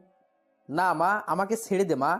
তুই তো আমার মেয়ের মতো, আমি না তোর মামা। আমাকে মারিস না। ঠিক তখনই আনিকা দা দিয়ে প্রথম আঘাতটা ওর ডান হাতে করলো আর বলল, এই হাত দিয়ে সেদিন আমার গায়ে প্রথম টাচ করেছিস। মা, মা, তুই আমার মা, তুই আমার মেয়ে। আমাকে মারিস না, আমি তোর মামা। আমাকে মারিস না মা। মা, ও মা, আমাকে মারিস না তুই। মা বলছিস? ছি, ওয়াক, থু। তোর মুখে থুতো। কোথায় ছিল তোর মা যেদিন জানোয়ারের মতো একটা অসহায় মেয়ের উপর ঝাঁপিয়ে পড়েছিলি? তুই মাফ পাওয়ার যোগ্য না, যে নিজের ভাগ্নিকে। বলেই আরো একটা আঘাত। তারপর আনিকা কেমন পাগলের মতো একের পর এক আঘাত করতেই লাগলো। হয়তো সেদিনের কষ্টের ঝাল আজ খুব ভালোভাবেই নিচ্ছে। মুহূর্তে ওর মামা শেষ। তারপরও আনিকা তখনও উন্মাদের মতোই আঘাত করতেই লাগলো। আর ওই পাপীকে ওখানে শেষ করে দিলাম। এমন পাপীর কোনো মাফ নেই। সমাজে যারা এমন কাজ করে তারা কুকুরের চেয়েও নিকৃষ্ট। আর এত নিকৃষ্টদের সমাজে বাঁচার অধিকার নেই। ওদের মতো মানুষদের জন্যই সমাজের সৃষ্টি হয়। হাজারো পতিতা, ধ্বংস হয়ে যায় হাজারো মেয়ের স্বপ্ন। বেছে নিতে হয় পতিতা বৃত্তিকে, নয়তো আত্মহত্যা করে চলে যেতে হয় পরপারে। আনিকাকে নিয়ে বাসায় চলে আসলাম, আর দুজনেই ফ্রেশ হয়ে খাওয়া দাওয়া করলাম। খুব ক্লান্ত, তাই শুয়ে পড়লাম। ঠিক তখনই আনিকাও আমার পাশে শুয়ে পড়ল। আনিকাকে একটা টান দিয়েই বুকের উপর তুলে নিলাম। ও তখন একদম চুপ করে আছে। এই মেয়ে, বালিশে শুয়েছিলে কেন? তোমাকে বলছি না সব সময় আমার বুকের উপর মাথা রেখে ঘুমাও? হাসছো কেন? হাসবো না তো কি করব? দুদিন পর তো এমনিতেই বালিশে ঘুমাতে হবে, তাই না? আর তো মাত্র 26টা দিন বাকি আছে, তাই না? এরপরই তো তোমার 2 মাস শেষ। তবে যাই হোক, তোমার প্রতি চিরকৃতজ্ঞ থাকবো। ওর মুখে কথাগুলো শুনে খুবই অবাক লাগছিল, কারণ দিনগুলো আনিকা যে এত ভালোভাবে হিসাব রাখবে বুঝতেই পারিনি। সময় যেতে যেতে যে এতগুলো দিন চলে গেছে সেটাও বুঝতেই পারিনি। কিন্তু ও কি বুঝতেছে না আমি ওকে এখন ভালোবাসি বলেই ওর পাশে আছি? কি হলো আবিদ সাহেব, চুপ কেন? না, এমনিতেই। আচ্ছা, তোমাকে একটা কথা বলবো। বলো। এই যে তুমি সেই প্রথম দিন থেকেই আমার এত উপকার করছো, তারপর আবার শর্ত মোতাবেক করে এতগুলো টাকাও দিয়েছো, আজ আবার আমাকে একটা জানোয়ারকে শেষ করতেও সাহায্য করেছো। সবই তো আমাকে ভোগ করার জন্য, তাই না? তাহলে আমাকে তো এখনো ভোগ করনি, কিন্তু কেন? ওর কথাটা শুনে বুকটা কেমন ধুক করে উঠল। উপরের দিকে তাকিয়ে একটা দীর্ঘশ্বাস ফেলেই মনে বললাম, ও কি ভাবছে এগুলো? ও কি এখনো বুঝতে পারছে না ওকে ভোগ করার জন্য আমি এগুলো করছি না? ওকে ভালোবাসি বলে এগুলো করেছি। তখনই ওকে নরম সুরেই বললাম, জানো আনিকা, সবকিছু মানুষ ভোগের জন্য করে না। আর হ্যাঁ, তোমাকে ভোগ করার ইচ্ছা থাকলে তোমার পাশে না থেকেও হয়তো তোমাকে প্রতিদিনই ভোগ করতে পারতাম। আর তুমি আমার সাথে এতগুলো রাত কাটিয়েছো, কিন্তু তোমাকে শুধু আমার বুকের উপর রেখে জড়িয়ে ধরে ঘুমিয়েছি। এছাড়া তোমার সাথে অন্য কোনো ধরনের বহিক করিনি, যেটা দিয়ে প্রমাণিত হয় আমি তোমাকে ভোগ করতে চাচ্ছি। আচ্ছা ঘুমাও, এমনিতেই আজ অনেক ক্লান্ত তুমি। তারপরে চুপচাপ ঘুমিয়ে পড়লাম। শরীর ক্লান্ত থাকার কারণে ঘুম খুব তাড়াতাড়ি চলে আসলো। আনিকাকে আজ 5 দিন পর ওর আম্মুর কাছে নিয়ে যাচ্ছি। এর ভিতর মেয়েটা অনেকবার যেতে চাইলেও ওকে যেতে দেইনি, কারণ এই কয়দিনের ভিতর আনিকাকে গোপন রেখে ওর আম্মুর অপারেশন করিয়ে ফেলেছি। অপারেশন করার আগে খুব ভয় ছিলাম, কারণ একটু এদিক সেদিক হয়ে গেলেই আনিকার আম্মু শেষ হয়ে যেত। আর আল্লাহ না করুক এমন হলে ও হয়তো আমাকে ভুল বুঝতো, কারণ ওর অগোচরে কাজটা করা ঠিক হয়নি। তবুও করালাম, কারণ মেয়েটা বড্ড বেশি মায়ের পাগল। মাকে ছাড়া সবকিছুই ওর কাছে অর্থহীন। আর যদি ও জানে ওর আম্মুর অপারেশন হবে, তাহলে হয়তো ও নিজেই ঠিক থাকতে পারতো না। তাই একটু বেশি রিস্ক নিয়ে ওর অজান্তেই। যাই হোক, ওর আম্মু এখন অনেক ভালো আছে। হাসপাতালে যেতেই ডাক্তার বলে উঠল, আবিদ সাহেব, রোগী আল্লাহর রহমতে অনেক ভালো আছে। সামনের সপ্তাহে ইচ্ছা করলে নিয়ে যেতে পারেন, তবে ওনার দিকে একটু বেশি খেয়াল রাখবেন। অপারেশনের রোগী তো, বুঝেনি। আমি মাথা নাড়ালাম। আর ডাক্তারের এমন কথা শুনে আনিকা কেমন করে যেন আমার দিকে তাকিয়ে আছে, আর অনেক বেশি অবাক হয়ে জিজ্ঞাসা করলো, অপারেশন? কিসের অপারেশন? আর কার অপারেশন? আমি তোমাকে পরে বলছি, আগে চলো মাকে দেখে আসি। না, তুমি আগে বলো কিসের অপারেশন? আসলে আপনার মায়ের একটা অপারেশনের দরকার ছিল, আর ওটা অনেক রিস্কের অপারেশন। তাই আবিদ সাহেব আপনাকে কিছুই জানায়নি, কারণ এতে আপনি অনেক টেনশন করবেন। আর অপারেশনটা না করলেও আপনার মাকে বাঁচানোর কোনো আশা ছিল না, হয়তো তখন উনি মরেও যেতেন। তবে যাই হোক, এখন আপনার মা সম্পূর্ণ বিপদমুক্ত। খুব শীঘ্রই আপনার মা ভালো হয়ে যাবে। বলেই ডাক্তার চলে গেল। আর এইদিকে আনিকার চোখে পানি, আর ও আমার দিকে কেমন অবাক দৃষ্টিতে তাকিয়ে আছে। মনে হচ্ছে আমার উপর কেমন রেগে আছে। আমি তখন আনিকার হাত ধরলাম আর ওর আম্মুর কাছে চলে গেলাম। ভিতরে যাওয়ার পরই আমাদের কথার আওয়াজ শুনেই ওর মা জেগে উঠল। তুই এসে গেছিস মা? আর তুই এত শুকিয়ে গেছিস কেন? ঠিক মতো খাওয়া দাওয়া করিস না নাকি? তুই যদি এমন করিস তাহলে কিন্তু আমি আর ঔষধ খাবো না। এসব বলো না মা, তুমি কেমন আছো? খুব ভালো আছি রে, খুব ভালো। বলেই মা মেয়ে কেমন একে অপরকে জড়িয়ে ধরে কান্না শুরু করে দিছে। আর আনিকার মা কেমন করে আনিকার কপালে চুমু দিচ্ছে, আর কেমন করে বুকে আগলে রেখেছে। ওদের এই দৃশ্যটা দেখে নিজের অজান্তেই চোখ দিয়ে চোখের নোনা পানি বের হয়ে গাল বেয়ে পড়তে লাগলো। আর নিজের বাবা মায়ের কথা খুব মনে পড়তে লাগলো। বাবা মা যে কি জিনিস সেটা যে হারিয়েছে সেই ভালো জানে। খুব মিস করছিলাম বাবা মাকে। আমার মতো এতিমের কাছে যে বাবা মায়ের ভালোবাসার মূল্য কত বেশি, সেটা একমাত্র আমি এতিমই জানি। বাবা, তুমি কান্না করছো কেন? আসলে মায়ের কথা খুব মনে পড়ছে আজ, খুব মিস করছি। কেন? তোমার মা বাবা কোথায়? না, ছোটবেলায় তারা মারা গেছে, এতিম করে চলে গেছে আমায়। কে বলেছে তুমি এতিম? আমি কি তোমার মা না? এইদিকে আসো বাবা। আচ্ছা, আমি কি আপনাকে আজ থেকে মা বলে ডাকতে পারি? হুম, কেন পারবে না? অবশ্যই ডাকবে। খুব খুশি লাগছিল। আর তখনই একটা ফোন আসলো। আচ্ছা মা, আমি একটু বাইরে থেকে কথা বলে আসছি, আপনারা কথা বলুন। যাও বাবা। মারে, ছেলেটা কে? এই তো আমার ক্ষণিকের ফ্রেন্ড। মারে, ছেলেটা অনেক ভালো রে। তুই জানিস ছেলেটা এই কয়টা দিন কিভাবে আমার পিছনে খাটছে, কত সময় আমার পেছনে শেষ করছে, সারাটা দিন আমার সেবা করছে। তোমার অপারেশন হয়েছে, আমায় বলো নাই কেন? আমি নিষেধ করেছিলাম, কারণ তুই শুনলে অনেক ভেঙে পড়বি। তবে যাই হোক, ছেলেটাকে আমার খুব ভালো লেগেছে। এমন একটা ছেলে যদি... থাক মা, আর বলো না। কেন? কারণ ও অনেক বড় লোক। তারপর রে মা, আমার মনে হয় ওই ছেলেটা তোরে ভালোবাসে, নয়তো... মা, আর বলো না প্লিজ। ওদের কাছে ভালোবাসার কোনো মূল্য নেই। ওরা বড় লোক, তাই ওদের কাছে মেয়েরা খেলার পুতুল। খেলা শেষ হলেই সব শেষ। আর আমি তার যোগ্য না মা। আর অযোগ্য হয়ে আমি কারো পরিহাসের করুণার পাত্রী হতে চাই না।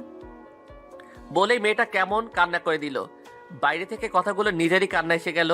তার মানে এতদিনে ওর মনে একটু ভালোবাসা আমি তৈরি করতে পারিনি, আর একটু জায়গাও তৈরি করতে পারলাম না? নাকি ওর অতীতের কারণে ও আমাকে ওর জীবনে জড়াতে চায় না? বাইরে থেকে একটা কাশির আওয়াজ দিয়ে ভিতরে ঢুকলাম। আমাকে দেখে আনিকা তাড়াতাড়ি করে নিজের চোখের পানি মুছে ফেলল। আমি আর বেশি কিছু বললাম না। ভিতরে গিয়েই অফিসে কাজ আছে বলেই বের হয়ে গেলাম। তারপর বাসায় এসে চুপ করে শুয়ে রইলাম। ভাবতে লাগলাম কি করব। ওর সাথে প্রায় 2টা মাস কেটে গেল, 10টা দিন মাত্র বাকি। এতগুলো দিনেও কি ও আমাকে একটু বুঝতে পারলো না? ভাবতে ভাবতে বিছানায় ঘুমিয়ে পড়লাম। হঠাৎ কারো ডাকে আমার ঘুম ভাঙলো। চোখ খুলতে দেখলাম আনিকা। আমার দিকে কেমন অবাক করা দৃষ্টিতেই তাকিয়ে রইল মেয়েটা। আস্তে আস্তে খাটের একটা কর্নারে এসে বলল, ঠিক আছে তো? তোমার কিছু হয়নি তো? কোনো সমস্যা? অফিসে যাওনি? না, কেন? এমনিতে। ভালো, কিন্তু আমাকে তো একটু বলতে। বলতে গিয়েও আনিকা আর কিছু বলল না, কথাটা অপূর্ণই রেখে দিল। আনিকার প্রতি খুব রাগ হচ্ছিল। ও কি একটু বুঝতে পারছে না তাকে আমি কতটা ভালোবাসি? ও কি আমাকে একটুও বুঝবে না, নাকি বুঝতেই চায় না? ওর প্রতি বুক ভরা অভিমান নিয়ে চুপ করে শুয়ে রইলাম। তুমি খাবে না? না খেয়ে শুয়ে থাকবা? তোমার খেতে ইচ্ছে করলে তুমি খেও, তারপর ঘুমিয়ে পড়ো।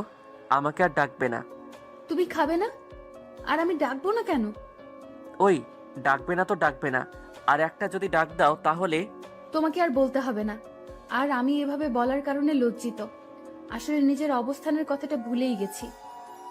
আর তো মাত্র 10 দিন, তারপরে তো চলে যাব। ওর চলে যাবার কথাটা শুনে বুক ফেটে কান্না আসছিল। খুব কষ্ট লাগছিল।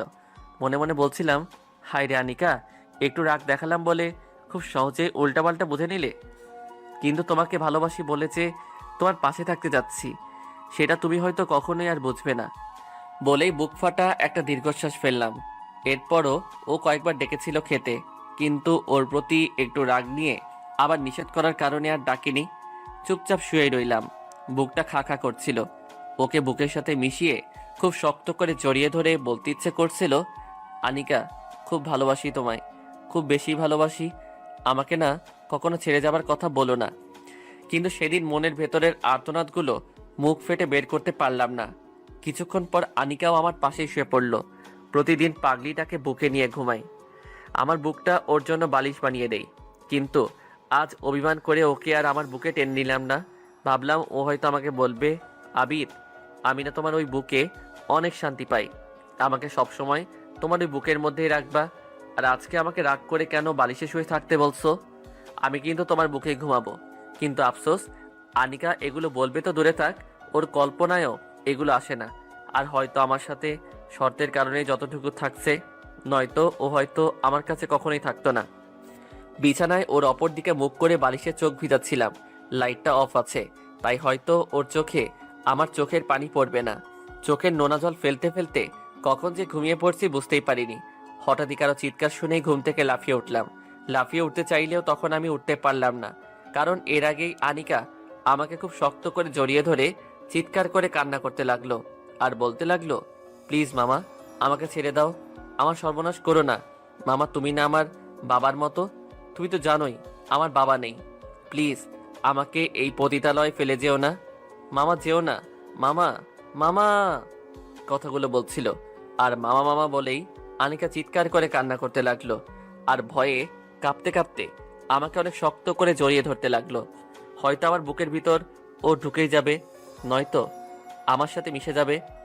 আনিকাকে শান্ত করার জন্য ওকে ডাকতে লাগলাম, কিন্তু ও যেন শুনছেই না। এই আনিকা, আনিকা, তোমার কি হয়েছে? আর কোথায় তোমার মামা? ওনাকে তো তুমি নিজ হাতেই শেষ করে দিচ্ছ। আনিকা, এই দেখো, এখানে কেউ নেই। আনিকা, এ আনিকা, এই দেখো, আমি আছি তো, কেউ তোমাকে কিচ্ছু করতে পারবে না। একবার আমার দিকে দেখো। অনেক বলার পর আনিকা ধীরে ধীরে শান্ত হয় আর কেমন অসহায়ের মতো আমার মুখের দিকে তাকিয়ে রইল। বুঝতে পারলাম মেয়েটা হয়তো বাজে কোনো স্বপ্ন দেখে ভয় পাইছে। তখনও ও আমাকে জড়িয়ে ধরে আছে। ও হঠাৎ কি বুঝে যেন ও নিজেকে ছুটিয়ে নিতে চাইলো, কিন্তু সেটা আর হতে দিলাম না। কারণ সেই মুহূর্তেই আনিকাকে আমি আমার নিজের সমস্ত শক্তি দিয়ে জড়িয়ে ধরে রইলাম। আর ও তখন কিছুই বলল না, শুধু চুপচাপই দেখছে। আনিকার মাথাটা তখন আমার বুকের মাঝে, তখন ওর মুখটা একটু সামনে আনলাম আর আস্তে করে ওর চোখের পানিটুকু মুছে দিলাম। অনেকক্ষণ পর আনিকা যখন স্বাভাবিক হয় তখন ওকে বলতে লাগলো, এই পাগলি, তোমার কিচ্ছু হবে না। এই পাগলিটা যে তোমার কিচ্ছু হতে দিবে না, সব সময় এই বুকে আগলে রাখবে, কখনোই আলাদা হতে দিবে না। ও শুধু মাথা নাড়ালো। এই শুনো, আর কান্না না করে চুপচাপ এই পাগলের বুক নামক বালিশটাতে ঘুমিয়ে পড়ো। আমি তোমার মাথায় হাত বুলিয়ে দিচ্ছি, একদম কথা বলবে না কিন্তু। ওর মাথায় হাত বুলাতে বুলাতে মেয়েটা কখন যে ঘুমিয়ে পড়ছে বুঝতেই পারিনি। ফজরের আজান দিয়ে দিচ্ছে, এখনো ও আমার বুকে ঘুমাচ্ছে আর আমিও সারা রাত জেগে ওর মাথায় হাত বুলাতেই লাগলাম। একদম ছোট বাচ্চাদের মতোই ওকে ঘুম পাড়াইছি আর ছোট বাচ্চাদের মতোই ও ঘুমাচ্ছে। সকালবেলা ওকে হসপিটালে ওর মায়ের কাছে রেখেই অফিসে চলে গেলাম। একটু হাসি খুশি ভাবেই বসে আছি, ঠিক তখনই আমার অফিসের কলিগ মিম আসলো। ওর সাথে আমি আবার একদমই ক্লোজ, ভালো ফ্রেন্ড বললেও চলে। মিম এসেই বলল, স্যার, একটা কথা বলবো, যদি রাগ না করেন। বলো। স্যারকে আজ অনেক খুশি খুশি লাগছে। স্যারকে আজ অনেক খুশি নাকি? না আসলে বুঝতে পারছি স্যার, ব্যাপারটা ভাবিকে নিয়ে, তাই তো? তো কাল পহেলা বৈশাখে ভাবিকে নিয়ে কি কি প্ল্যান আছে? পহেলা বৈশাখ? কেন, আপনি কি জানেন না নাকি? কোন দেশে থাকেন স্যার? আরে থাকি তো বাংলাদেশেই, কিন্তু বুঝতে পারছি, আপনি তো চলে গেছেন ভাবির সাথে প্রেমের দেশে, আর যার কারণে সব ভুলে গেছেন, তাই না স্যার? কি হলো স্যার, ধরে ফেললাম তো? আগে বলেই দুজনে হো হো করে হেসে উঠলাম। তখনই আমি ওকে বললাম, আচ্ছা মিম, পহেলা বৈশাখে তোমার ভাবিকে কিভাবে অনেক খুশি করা যায় বলো তো? আসলে স্যার, বাঙালি মেয়েরা তার স্বামীর কাছ থেকে তেমন কিছুই চায় না, শুধু চায় স্বামীর একটু ভালোবাসা। তবে কাল ভাবিকে নিয়ে বৈশাখী মেলায় ঘুরতে পারে, এতে ভাবি অনেক খুশি হতে পারে। থ্যাঙ্কস মিম, অনেক বেশি থ্যাঙ্কস। বলেই অফিস থেকে বের হয়ে সরাসরি মার্কেটে চলে গেলাম। ওর জন্য একটা লাল সাদা মিশ্রণের একটা বৈশাখী শাড়ি সহ সবকিছু কিনে বাসায় গেলাম। বাসায় যেতে যেতে রাত হয়ে গেল। ওকে আর রাতে কিছুই দেখালাম না। খুব ভালো লাগছে, কাল সারাটা দিন মেয়েটার সাথে কাটাবো, ওর হাত ধরে হাঁটবো, ঘুরবো, অনেক মজা করব। অনেক অপেক্ষার পর সকালের আলো ফুটলো আর তখনই সবকিছু ওর সামনে দিলাম। আনিকা, এই নাও। কি এটা? এটাতে বৈশাখী শাড়ি আছে, তুই পরে এক্ষুনি তৈরি হও, আমি পাঞ্জাবি পরে আসছি। আমি তৈরি হব কেন? আর আমার জন্য এগুলো কেন? আরে বোকা, আজ তো পয়লা বৈশাখ, তোমাকে নিয়ে আজ সারাদিন ঘুরবো। না, আমি যাব না। প্লিজ আনিকা, না করো না, প্লিজ প্লিজ। না, আমি এগুলো পরবো না। ওর এমন কথা শুনে মনটা খারাপ হয়ে গেল। আজ এত আশা করেছিলাম, কত কি ভেবেছিলাম, তাই মন খারাপ করে অন্য একটা রুমে গিয়ে বসে রইলাম। হঠাৎই দরজায় চোখ পড়লো। দরজায় চোখ পড়তেই চোখ আসমানে উঠে গেল, কারণ মেয়েটা পোশাকগুলো পরেছে। আনিকাকে যে এতটা সুন্দর লাগবে ভাবতেই পারিনি। ওর দিকে কেমন অবাক চোখে তাকিয়ে রইলাম। অনেকক্ষণ পর, এই যে মিস্টার, হা করেই থাকবে নাকি আমাকে নিয়ে ঘুরতে যাবে? আনিকা, আমি স্বপ্ন দেখছি না তো? তুমি আমার সাথে যাবে? যাব বলেই তো তৈরি হয়ে এসেছি। তখনই আনিকাকে নিয়ে বাইরে বের হয়ে গেলাম। বৈশাখী মেলায় দুজনে হাতে হাত ধরে অনেকক্ষণ ঘুরছিলাম। ঠিক তখনই একটা ছোট বাচ্চা এসে আনিকার কাপড়ের আঁচল ধরে টানতে লাগলো। বাচ্চাটা একদমই খালি গায়ে আর পরনে শুধু একটা শার্ট প্যান্ট, তাও সেটা অনেক নোংরা আর ছেঁড়া। বয়স আনুমানিক 8-9 বছর। এইটুকু একটা বাচ্চার এমন অবস্থা দেখলে কান্না বুকটা কেঁপে উঠবে। ওই বাচ্চাটা আনিকার কাপড় ধরেই বলতে লাগলো, আপা 2টা টাকা দেন না, খুব খিদা লাগছে। দেন না আপা 2টা টাকা, খুব খিদা লাগছে। তোমার নাম কি বাবুমণি? সূচনা। তোমার মা বাবা কই? বাপ মা নাইকা, তাহলে কই থাকো? রাস্তার সাইডে। মেয়েটার সাথে কথা বলছিল আর আনিকার চোখ দিয়ে পানি বের হচ্ছে, আর অপরদিকে আমি অবাক হয়ে তাকিয়ে রইলাম। মেয়েটার সাথে কথা বলেই আনিকা আমার দিকে তাকিয়ে রইল। আমি বুঝতে পারলাম আনিকা ছোট মেয়েটাকে সাহায্য করতে চাচ্ছে, কিন্তু ওর কাছে তো কোনো টাকা নেই, কারণ আসার পথে ও টাকা নিয়ে আসেনি, যার কারণে কিছুই দিতে পারছে না। তখন আমি মাটিতে হাঁটু গেড়ে, সূচনা আমার সাথে যাবে? কই নিয়ে যাবেন আমাদের? তোমাকে ভালো একটা স্কুলে নিয়ে যাব, সেখানে তুমি বন্ধুদের সাথে গল্প করবা, লেখাপড়া করবা, খেলাধুলা করবা। যাবে আমার সাথে? হ্যাঁ যাবো, কিন্তু খাইতে দিবেন তো? দিব তো, চলো আমার সাথে। আর তোমার আরো বন্ধু আছে? হ্যাঁ আছে। তাদের কাছে আমাকে নিয়ে যাও। হ্যাঁ আইন আমার সাথে। তারপরে মেয়েটাকে ওই অবস্থাতেই ওর গালে একটা চুমু দিয়ে কোলে তুলে নিলাম। মেয়েটাকে নিয়ে একটা চিপা গলিতে ঢুকতেই দেখলাম আরো অনেকগুলো শিশু। তাদেরকে একজন মুরব্বী বয়সের লোক ভিক্ষার গান শিখাচ্ছে। দেখে রাগ উঠে গেল। আর তখনই, এই বুড়ো, এইগুলো কি শিখাচ্ছ এগুলো? আপনার সমস্যা কি? যা খুশি তাই শিখানো। ওদের খাওয়ান তো আর আপনি দেন না। আজ থেকে ওদের খাবার আমি দিব। তাহলে আর দেরি করছেন কেন? এই হতচ্ছাড়াগুলোকে এখনই নিয়ে যান। নিয়ে যাবই, কিন্তু ওদের বাবা মা কই? বাবা মা, এগুলো সব পতিতাদের পোলামায়া। ওদের নষ্টামির ডাস্টবিনের ফসল। আচ্ছা, আমাকে ওদেরকে নিয়ে যেতে দিন। বললেই তো হবে না। এতদিন ধরে বড় করছি।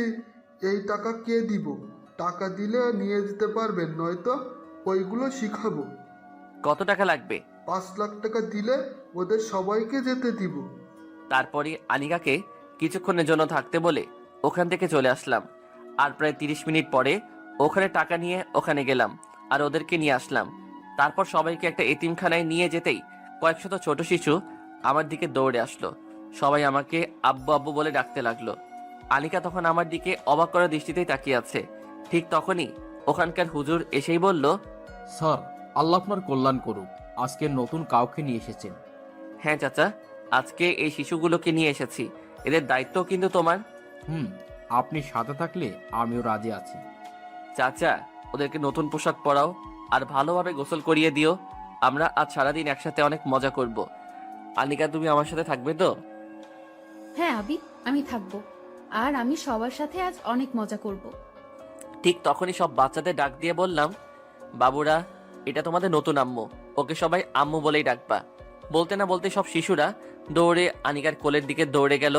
আর আনিকা ওদের জন্য মাটিতে বসে দুহাত বাড়িয়ে দিল। বাচ্চাগুলোকে একদম নিজের সাথে জড়িয়ে ধরেই অনেকক্ষণ কাটিয়ে দিল। এই প্রথম আনিকাকে এত খুশি দেখে নিজের মনে এতটাই খুশি লাগছিল, যেটা আগে কখনোই আমার লাগেনি। আনিকা নিজ হাতে সবাইকে খাইয়ে দিচ্ছে। আহ, কত ভালো লাগছে। ঠিক তখনই বাচ্চাদের খাওয়ানোর সময় ওর সামনে বসে পড়লাম আর হা করে বললাম, ওদেরকে খাইয়ে দিবে আর আমাকে কি দিবে না? আনিকা তখনই একদম থ হয়ে গেল। কি গো, দিবে না খাইয়ে? আমারও তো খুব খিদে পাইছে। তোমাকে তো। এই দেখো, এমন করছো কেন গো? দাও না গো একটু খাইয়ে, খুব খিদে লাগছে তো, বলেই হা করে রইলাম। তারপরই আনিকা আমার মুখের দিকে হাতে খাবার নিয়ে হাত বাড়িয়ে দিল। আমি খেতে যাব, ঠিক তখনই খাবারটা নিচে পড়ে গেল। তখন ওর দিকে তাকাতেই দেখলাম ও অন্যদিকে তাকিয়ে আমাকে খেতে দিচ্ছিল। খুবই খারাপ লাগতেছিল। একটু খেতে চাইলাম, তাও সেটা নিজ ইচ্ছাতে দিল না। হয়তো আমার জোর করার কারণেই অনিচ্ছায় দিতে চেয়েছিল। চুপ করে উঠে গেলাম। আমাকে উঠতে দেখে ঠিক তখনই কেউ আমার হাতে ধরে টান দিল। তাকাতেই দেখলাম আনিকা। আনিকাকে দেখে খুব অবাক হয়ে গিয়েছিলাম, কারণ এই প্রথম আনিকা নিজে আমার হাত ধরেছে। আমি অবাক চোখেই ওর দিকে তাকিয়ে রইলাম। ঠিক তখনই ও বলল, কি হলো, চলে আসলে কেন? খাবে না? না। সরি, আসলে কখনো কোনো ছেলেকে এভাবে খাইয়ে দেয়নি তো, তাই নিজের কাছে অনেক সংকোচ বোধ লাগছিল। সরি, চলো খেতে যাবে। না, যাব না। আর আপনি বাচ্চাগুলোকে নিয়ে খেতে যান, ওরা খাবে এখন। বাচ্চাগুলোকে অনেক ভালোবাসো বুঝি? নিজের জীবনের থেকেও বেশি। যেদিন আমার জীবন থেকে ইভা নামক মেয়েটা হারিয়ে গেল, সেদিন থেকেই ওরা আমার সবকিছু। এই ইভা আবার কে? বাদ দিন, সময় হলেই বলবো। এখন ওদেরকে খেতে দিন। ঠিক তখনই বাচ্চাগুলো আমাকে জড়িয়ে ধরছে আর বলছে, চলো না আব্বু, তুমি আমাদের সাথে খাবে, চলো না। তখন সবার কথায় খেতে গেলাম। তারপরে আনিকা আমার সাথে খুব ভালোভাবে কথা বলতে লাগলো, নিজ হাতে খাইয়ে দিল। খুব খুব বেশি ভালো লাগছিল। সারাদিন অনেক মজা আর আনন্দের মাঝেই বৈশাখ পালন করে দুজনে বাসায় চলে আসলাম। রাতে একা একা ছাদে বসে তারাদের সাথে উকি মারছিলাম। ঠিক তখনই আনিকা এসে হাজির। আবিদ, জানো আজকে আমি খুব খুশি। আজকের মতো কোনো দিন এত খুশি আমি হইনি। সত্যিই তুমি অনেক ভালো। আমি আবার কি করলাম? এই যে এতিম বাচ্চাদের এত ভালোবাসো, আর তারাও তোমাকে কত ভালোবাসে। জানো আবিদ, এই মেয়েগুলোই একদিন সমাজের নির্মমতায় একদিন পতিতা হয়ে যাবে। মানে কি উল্টাপাল্টা বলছো এগুলো? আবিদ, যখন মেয়েগুলো আস্তে আস্তে এইভাবে রাস্তায় বড় হবে, তখন তারা হয়ে যাবে রাস্তার মেয়ে। তাদেরকে কেউ বিয়ে করবে না। অভাবের তাড়নায়, ক্ষুধার জ্বালায় তারা একদিন এই পতিতা পেশাই বেছে নিত, আর সমাজে তখন আরো পতিতা বেড়ে যেত। কথাটা বলেই মেয়েটা কান্না করে দিল। বুঝতেই পারলাম না হঠাৎ আনিকা এগুলো কেন বলছে, আর কেনই বা এমন কান্না করে দিল। ঠিক কিছুক্ষণ পরই মাথায় আসতে লাগলো, ও তো মিথ্যে বলেনি। মেয়েগুলো যখন একটু বড় হয়ে যেত, রাস্তায় থাকার কারণে মানুষরূপী অনেক শেয়াল কুকুরের থাবার নিচে নিজেদের বলি দিতে হতো, আর একটা সময় ঠিকই খারাপ পথটাই বেছে নিত। কথাগুলো যদিও আগে কখনোই ভাবিনি, কিন্তু আনিকার এমন আচরণ দেখেই মনের ভিতর ভাবনার সঞ্চার হতে লাগলো। আবিদ, তুমি না ওদেরকে কখনোই খারাপ হতে দিও না। খারাপ পথটা অনেক কষ্টের। একবার খারাপ হয়ে গেলে নিজেকে আর ভালো করা যায় না। এই, তুমি এইগুলো কি বলছো? সত্যিই বলছি। পতিতা শব্দতে মাত্র 3টা অক্ষর, কিন্তু এর ভয়াবহতা যে কতটা খারাপ সেটা আমার মতো পতিতারাই জানে। কি বললি তুই? তোকে বলছি না কখনোই নিজেকে পতিতা বলবি না। সবকিছু ভুলে যেতে, ভুলে গিয়ে সুন্দরভাবে জীবনযাপন করতে। আর একবার যদি নিজেকে পতিতা বলিস, তাহলে রেগে ওকে মারতেই চোখ দিয়ে পানি বের হতে লাগলো। মেরে ফেলবে, তাই তো? এই, তুই এগুলো কি বলছিস? তোকে আমি মেরে ফেলবো? না রে, তোকে কখনোই মারবো না রে। নিজে মরে গেলেও তোকে মরতে দিব না বলেই কান্না করতে লাগলাম। আর তখনই নিজের সমস্ত শক্তি দিয়ে আনিকাকে জড়িয়ে ধরলাম। আমিও কাঁদছি, আনিকাও কাঁদছে, আর সেই কাদার মাঝখান থেকে আমার মুখ দিয়ে একটা কথাই বের হচ্ছিল, ভালোবাসি রে তোকে, খুব ভালোবাসি। কেন বুঝিস না তুই? তোকে যে অনেক বেশি ভালোবাসি। সব সময় এই বুকে আগলে রাখবো তোকে, খুব ভালোবাসি, খুবই ভালোবাসি। আনিকাকে জড়িয়ে ধরেই আকাশের দিকে তাকিয়ে চোখের নোনা জল ফেলেছিলাম আর কথাগুলো বলছিলাম। ঠিক তখনই আনিকা বলে উঠল, তুমি আমাকে যতই ভালোবাসো না কেন, আমি তোমাকে ভালোবাসতে পারবো না। তোমার জীবনে আমি নিজেকে চিরদিনের জন্য জড়াতে পারবো না। কথাটা বলেই আনিকা নিজেকে ছাড়িয়ে নিল। তখন ঝাপসা চোখে ওর দিকে তাকালাম আর বললাম, কেন আনিকা, আমি কি তোমার যোগ্য না? নাকি আমি খারাপ বলে সেই যোগ্যতা হারিয়ে ফেলছি? বিশ্বাস করো আনিকা, আমি একদম ভালো হয়ে যাব। দেখো আবিদ, তুমি অনেক ভালো ছেলে, সেটা আমি জানি, কিন্তু আমি তোমাকে আমার জীবনে মেনে নিতে পারবো না। আচ্ছা আনিকা, আমাকে কি তোমার মেনে নিতে কোনো কারণ আছে, নাকি তোমার লাইফে কেউ আছে? আছে। আনিকা ঠিক আছে, তাহলে আমি আর তোমাকে এই বিষয় নিয়ে কখনোই আর জোর করব না। আসলে আমি বুঝতেই পারিনি আমার কপালটা এত পোড়া। দেখোই না, একটা মেয়েকে ভালোবেসে যখন সব মেয়েকে ঘৃণা করতাম, ঠিক তখনই আবার তোমাকে ভালোবেসে ফেলি। কিন্তু বুঝতেই পারিনি আমার ভালোবাসা সার্থক না। জানো আনিকা, ছোটবেলায় খুব দুষ্ট ছিলাম আমি।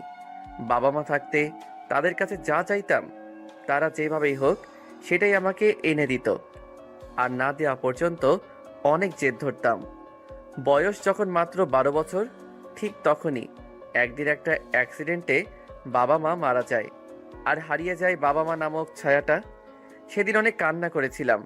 এরপর থেকে কেউ কখনোই আমার চাওয়া কোনো জিনিস আমাকে এনে দেয়নি। এরপর আমার চাচাও আমার সকল সম্পত্তি আত্মসাৎ করে ফেলে, রাস্তায় বের করে দিল আমাকে। হয়ে গেলাম রাস্তার ছেলে। আস্তে আস্তে বড় হতে লাগলাম।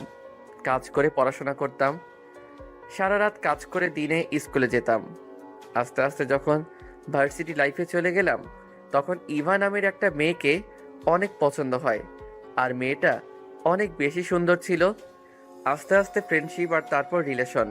হঠাৎই একদিন দেখলাম ও আরেকটা ছেলের সাথে ঘুরছে, আর আমি জিজ্ঞেস করার কারণে ও বলেছিল আমার মতো গরিব অযোগ্য ছেলের সাথে নাকি ওর মানায় না, টাকাই ওর কাছে সব। সেদিন ও আমাকে অনেক অপমান করে, নিজে অনেক সুন্দর বলে অনেক অহংকার করেছিল। সেদিন নিজেকে কোনোভাবেই ঠিক রাখতে পারিনি। টাকা কিভাবে আয় করতে পারি সেটাই ভাবা শুরু করলাম।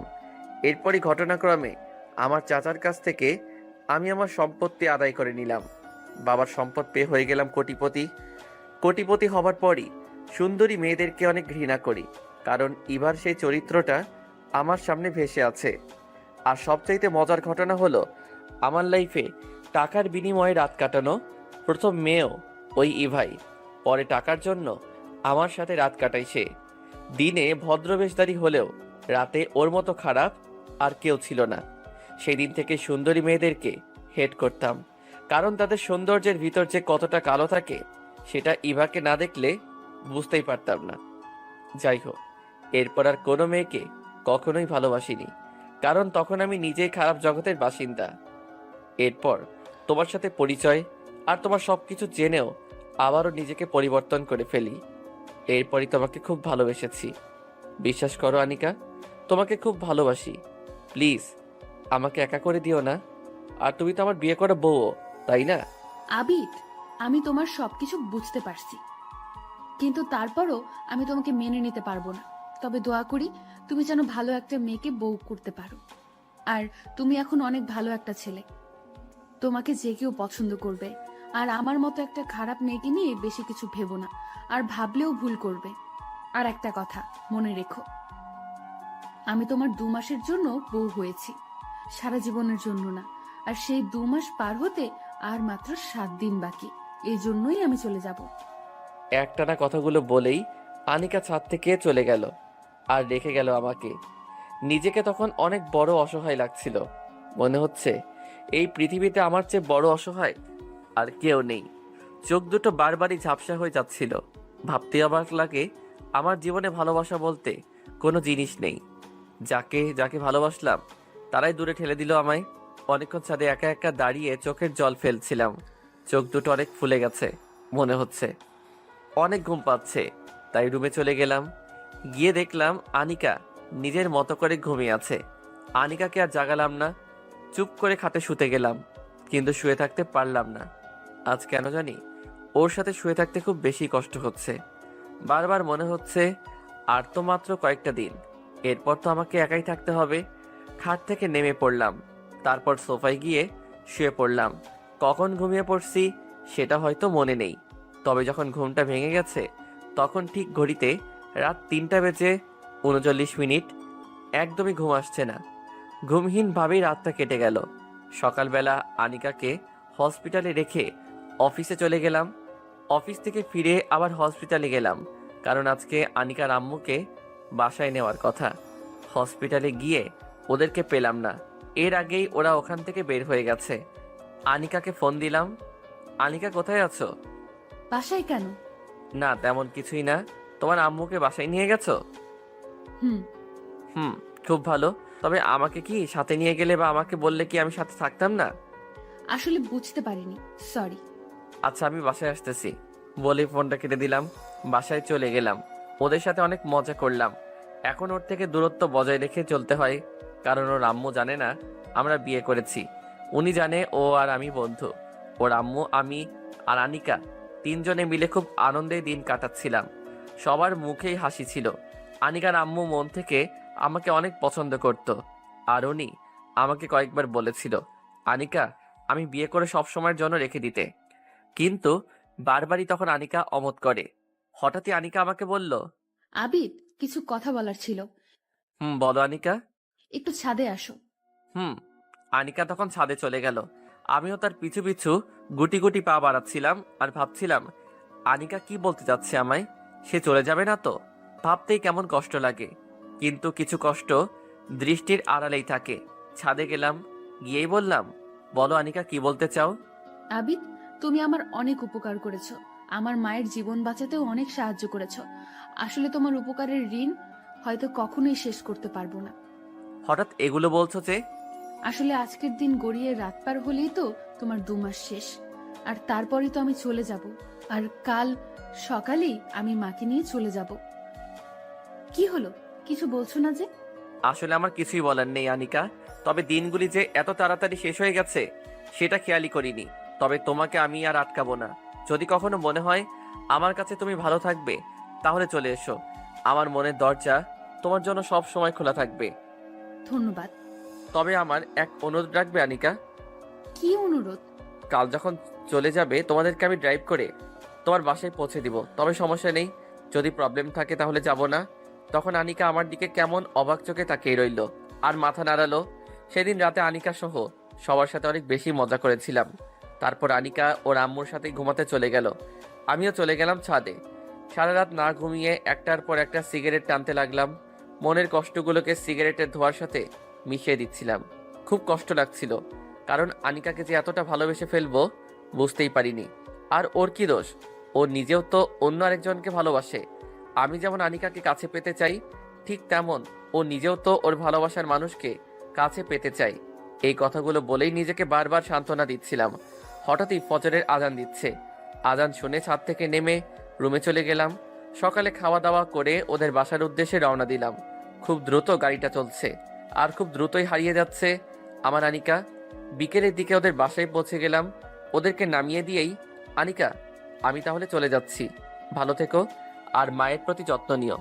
সে কি বাবা, তুমি মাত্র আমাদেরকে বাসায় পৌঁছে দিছো, এখন তুমি নিজেই অনেক ক্লান্ত, একটু রেস্ট নিয়ে খেয়ে দে তারপর যাও। না গো মা, সব জায়গায় থাকার আর খাওয়ার অধিকার হয়তো আল্লাহ সবার কপালে লিখেনি, তবে আপনি বলেছেন এতে আমি খুশি। আনিকা আমি চলে যাচ্ছি, ভালো থেকো। একটু থেকে গেলে কি হয় না? না আনিকা, তুমি তো জানোই আজকে আমার কাজ শেষ, আজ আমি অপ্রয়োজনীয়। যাই হোক, ভালো থেকো আনিকা, অনেক সুখে থেকো। তুমিও সুখে থেকো, আর ভালো একটা মেয়ে দেখে বিয়ে করে সুখে সংসার করো। করতে চেয়েছিলাম তো, কিন্তু সেটা হলো না। আর এখন নতুন করে আমার কোনো ইচ্ছা নেই। ভালো থেকো গো পাগলি, খুব ভালো থেকো। বলেই ওখান থেকে চলে আসলাম। আনিকার মা কয়েকবার আমার দিকে কেমন রহস্যজনকভাবে তাকিয়েছিল। হয়তো কিছু বুঝবে, হয়তো বা না। বুকের কষ্টগুলোকে চাপা দিয়ে ওদের কাছ থেকে হাসি মুখে বিদায় নিয়ে গাড়ি চালানো শুরু করলাম। গ্রামের আঁকাবাঁকা রাস্তা, তার উপর চোখ দুটি ঝাপসা হয়ে আসছিল বারবার। গতকাল রাতে না ঘুমানোর কারণে মাথাটাও কেমন ভন ভন করে ঘুরছিল। গাড়ির স্পিডটা আরো বাড়িয়ে দিলাম। যেভাবেই হোক আমাকে এই মায়া ত্যাগ করে অনেক দূরে চলে যেতে হবে। গাড়ির আঁকাবাঁকা রাস্তা দিয়ে চলতে লাগলো। হঠাৎই মাথাটা কেমন ভন ভন করে ঘুরে গেল আর চোখ দুটি বন্ধ হয়ে গেল। সবকিছুই অন্ধকার মনে হচ্ছে। এরপর আর কিছু মনে নেই। খুলতেই কেমন ঝাপসা ঝাপসা দেখতে লাগলাম, কিছুই ভালো করে দেখতে পারছি না। চোখটা আস্তে আস্তে ঘুরাতে ঘুরাতে দেখলাম আমি কোনো হসপিটালে আছি, কিন্তু আমি এখানে কেন? আর কেনই বা ভালো করে স্পষ্টভাবে কিছুই দেখতে পারছি না। ঠিক তখনই আপন কোনো মানুষের কান্নার আওয়াজ, আর তার সাথে শুনতে পেলাম, আবিদ, তোমার জ্ঞান ফিরছে? আবিদ, তোমার কেমন লাগছে? আর সেদিন কি হয়েছে? মানুষটার দিকে তাকালাম, কিন্তু চোখে ঝাপসা দেখার কারণে চেহারা বুঝতে পারছি না। তবে কণ্ঠ শুনে বোঝা যায় এটা আনিকা, কিন্তু আমি ভালোভাবে দেখতে পারছি না কেন। ঠিক তখনই চিৎকার দিয়ে উঠলাম আর আমার মুখ থেকে আপনা আপনি বের হয়ে গেল, আমি ভালো করে দেখতে পারছি না কেন, সবকিছু এমন ঝাপসা লাগছে কেন? কি বলছো আবিদ? তুমি ভালো করে দেখতে পারছো না? না, আমি কাউকেই ভালোভাবে দেখতে পারছি না। আমার চোখের কি হলো? না, তোমার কিছুই হতে পারে না। ঠিক তখনই ডাক্তার এসে হাজির। কি হয়েছে আর রোগীর জ্ঞান কখন ফিরছে? একটু আগেই ফিরছে। ডাক্তার, আবিদ ভালো করে কিছু দেখতে পারছে না কেন? ওর চোখের কি হয়েছে? আসলে আচ্ছা, আপনি আমার সাথে আমার চেম্বারে আসুন। ডাক্তার সাহেব, সমস্যা নাই, আপনি এখানেই বলুন, আমিও শুনতে চাই। আসলে আবেদ সাহেব, অ্যাক্সিডেন্টের সময় আপনার মাথায় অনেকটাই আঘাত পড়ে, কিন্তু তার চাইতে বেশি আঘাত পড়ে আপনার দুই চোখে। চোখ দিয়ে রক্ত বের হয়ে গিয়েছিল, আর আপনার চোখে প্রচণ্ড আঘাত পড়ার কারণে চোখের রেটিনা কর্নিয়ার মারাত্মক ক্ষতি হয়ে গেছে, যার কারণে আপনি ঠিকমতো ভালোভাবে দেখতে পারছেন না। না, এ হতে পারে না। ডাক্তার, আপনি বলে দেন, ওর চোখ আবার আগের মতো ঠিক হয়ে যাবে। দেখুন, আমি তো ভেবেছিলাম ও আর চোখেই দেখতে পাবে না, কারণ চোখের যেই ক্ষতি হয়েছে তাতে যে উনি এখনও দেখতে পাবে সেটা আমি নিজেও ভাবিনি। তবে হ্যাঁ, যদি চোখ পাল্টানো যায় তখন হয়তো উনি চোখে পুরোপুরি দেখতে পারবেন, তাও শিওর না। আরেকটা কথা, ওনাকে কিছু চোখের ড্রপস আর ওষুধ লিখে দিচ্ছি, এগুলো রেগুলার ঠিকঠাক মতো ব্যবহার করলে হয়তোবা চোখের আলো ফিরে আসতে পারে। আর চোখের ট্রিটমেন্ট ঠিকঠাক মতো চালাবেন। হুম। আর ওনার সাথে সব সময় একজন মানুষ থাকতে হবে, এতে ওনার জীবন নাশের ঝুঁকি কমে যাবে। বলেই ডাক্তার চলে গেল। ঠিক তখন আনিকা অনেক জোরে জোরে কান্না করতে লাগলো আর বলতে লাগলো, সব দোষ আমার। আমার জন্যই তোমার এই অবস্থা হয়েছে। সেদিন আমার কারণেই তুমি রাতে উল্টাপাল্টা জিনিস খেয়ে টেনশন নিয়ে গাড়ি ড্রাইভ করে নিজের এত বড় ক্ষতি করলে। কেন এমনটা করলে? দেখো আনিকা, যা হবার হয়ে গেছে। আসলে তোমার কোনো দোষ নেই, সব দোষ আমার কপালের। এটা নিয়ে মন খারাপ করো না, বাসায় যাও, গিয়ে রেস্ট নাও। বাসায় যাব? হুম, বাসায় গিয়ে তোমার আম্মুর সাথে সময় কাটাও, এতে ওনার অনেক ভালো লাগবে। না, আমি তোমাকে ছেড়ে যাব না। আর মা অনেক ভালো আছে। হুম, খুব ভালো। তবে আমার কাছে তোমার থাকার দরকার নেই, আমি একাই ভালো থাকবো। একা থাকবে মানে? ডাক্তার কি বলছে শুনছো? হুম, তবে আমার পাশে তোমার থাকার দরকার নেই। বেঁচে তো আছি, মরে তো আর যাইনি। প্লিজ আবির, এভাবে বলো না, কষ্ট লাগে। কষ্ট? কষ্ট লাগবে কেন? আমি তোমার কে যে তোমার কষ্ট লাগবে? আবির, তুমি আমার স্বামী, আর তোমার সব কষ্টের জন্য আমার কষ্ট তো লাগবেই। এই আনিকা, কি বললে এটা? স্বামী? আমি কারো স্বামী টামি না। আর হ্যাঁ, আমার কাছে না এসে তোমার ভালোবাসার মানুষের সাথে সুখে সংসার করো। প্লিজ আবির, এভাবে বলো না। আসলে তুমি যেন আমার মতো একটা খারাপ মেয়ের সাথে লাইফে না জড়াও, সেজন্য সেদিন মিথ্যা কথা বলেছিলাম। খুব ভালো করছো, এখন তুমি আসতে পারো। প্লিজ আবির, তেমন করো না। আর আমার কিছু করার ছিল না। একটা মেয়ের অনেক কষ্টে সঞ্চিত সম্পদ ছিল তার ইজ্জত, যেটা প্রত্যেকটা মেয়ে অনেক কষ্টে আগলে রাখে আর তার স্বামীর হাতে সেটা তুলে দেয়। আর আমার কাছে কি বা ছিল যেটা তোমাকে দিব? আমি তো তোমার হক অক্ষত অবস্থায় রাখতে পারিনি। আমি চাইনি তোমাকে ঠকাতে। আমি তো একটা পতিতা, আর পতিতাদের তো সংসার করা মানায় না, যার কারণেই এগুলো বলেছিলাম। আবিদ, আমাকে তুমি মাফ নাই করো, মেনে নাই নাও, তবুও তোমার এই সময়টাতে তোমার পায়ের নিচে আমাকে একটু ঠাঁই দাও। বলেই মেয়েটা অনেক কান্না করতে করতে পায়ে পড়ে গেল আর অনেক ফুপাতে ফুপাতে কান্না করতে লাগলো। আনিকা, পা ছেড়ে দাও। আসলে কি বলবো বুঝতেই পারছি না। সেদিন তুমি তোমার অবস্থানের কথা চিন্তা করে আমার কাছ থেকে দূরে সরে গিয়েছিলে। আজ যদি আমি আমার এই করুণ অবস্থার কথা চিন্তা করে তোমাকে আমার জীবনে আর না জড়াই। কথাটা বলতেই আনিকা চিৎকার দিয়ে কেঁদে উঠল। প্লিজ আবিদ, এমনটা করো না। দরকার পড়লে তোমার যত প্রকার শাস্তি আছে সব আমাকে দাও, তারপরও এমন করো না। আর তুমি হয়তো জানো না, তোমার বুকে মাথা না রাখলে এখন আর ঘুমই আসে না, খুব কষ্ট হয়, বুক ফেটে কান্না আসে, অসহ্য মরণ যন্ত্রণা লাগে। এইগুলোর একটাই কারণ, আমিও যে তোমাকে ভালোবাসি, কিন্তু নিজে একটা পতিতা বলি সেগুলো প্রকাশ করতে কখনোই সাহস পাইনি। প্লিজ আমাকে ফিরিয়ে দিও না। বলেই আনিকা গলা কাটা মুরগির মতো ছটফট করতে লাগলো আর কান্নার পরিমাণ আরো বাড়িয়ে দিল। কি করব বুঝতে পারছি না। আমার এই অবস্থা দেখে যে মেয়ে আমার পাশে থাকতে চাচ্ছে সে মেয়ে নিঃসন্দেহে আমাকে ভালোবাসে। আচ্ছা আনিকা, আমার শরীর ভালো হলে তুমি চলে যাবে তো? একটু নীরবতা পালন করে বলে উঠল, তুমি যদি চাও তুমি সুস্থ হলে আমি চলে যাই, তাহলে তাই হবে। একেবারে থাপ্পড় দিয়ে দাঁত ফেলে দিব। তাহলে আসারই দরকার নেই। যদি সারা জীবনের জন্য আমার কাছে আসতে পারো তাহলে এসো, আর যদি না পারো ক্ষণিক সময়ের জন্য আসার দরকার নেই। রাজি, কখনোই তোমাকে ছেড়ে যাব না। জীবন থাকতে তোমাকে একা করব না। হুম, আর আমাকে অনেক ভালোবাসতে হবে কিন্তু। নিজের চাইতেও বেশি ভালোবাসবো তোমায়। হুম। একটা কথা বলবো? হুম। তোমার শরীরে খুব ব্যথা করছে তাই না? হুম। যদি অনুমতি দাও তাহলে তার অর্ধেক ভাগ আমি নিব। কিভাবে? আগে অনুমতি দাও। হুম, দিলাম। এরপর কি হলো বুঝতেই পারলাম না, কারণ কিছু বুঝে ওঠার আগেই আনিকা আমার মাথার পাশে এসে বসলো আর আমার মাথার পাশে বসেই ওর ঠোঁট আর আমার ঠোঁট এক করে নিল। এই প্রথম আনিকা নিজ ইচ্ছায় আমার সাথে এমন করাই খুব অবাক হয়ে গেলাম। একটু পর ও নিজেকে ছাড়িয়ে বলল, এখন কি কিছুটা কমছে? কমেনি, উল্টো বেড়ে গেছে। কি? মনের ভিতর খা খা শুরু হয়ে গেছে। কেন? যদি আরো কয়েকটা পাওয়া যেত তাহলে খুব ভালো হতো। দাও না প্লিজ। তারপর আর কি, আনিকাকে নিয়ে চলে গেলাম ভালোবাসার রাজ্যে। শরীরে ব্যথা, অসুস্থতা যে কোথায় হারিয়ে গেল সেটা অজানাই রয়ে গেল। অনেকক্ষণ পর আনিকা আবারও নিজেকে ছুটিয়ে নিল। ঠিক তখনই আনিকা বলে উঠল, আবিদ, তুমি সবসময় তোমার ওই বুকে আমাকে আগলে রাখবে তো? কখনো আমাকে ছেড়ে যাবে না তো? এই সেম প্রশ্নগুলো তো আমারও। তখন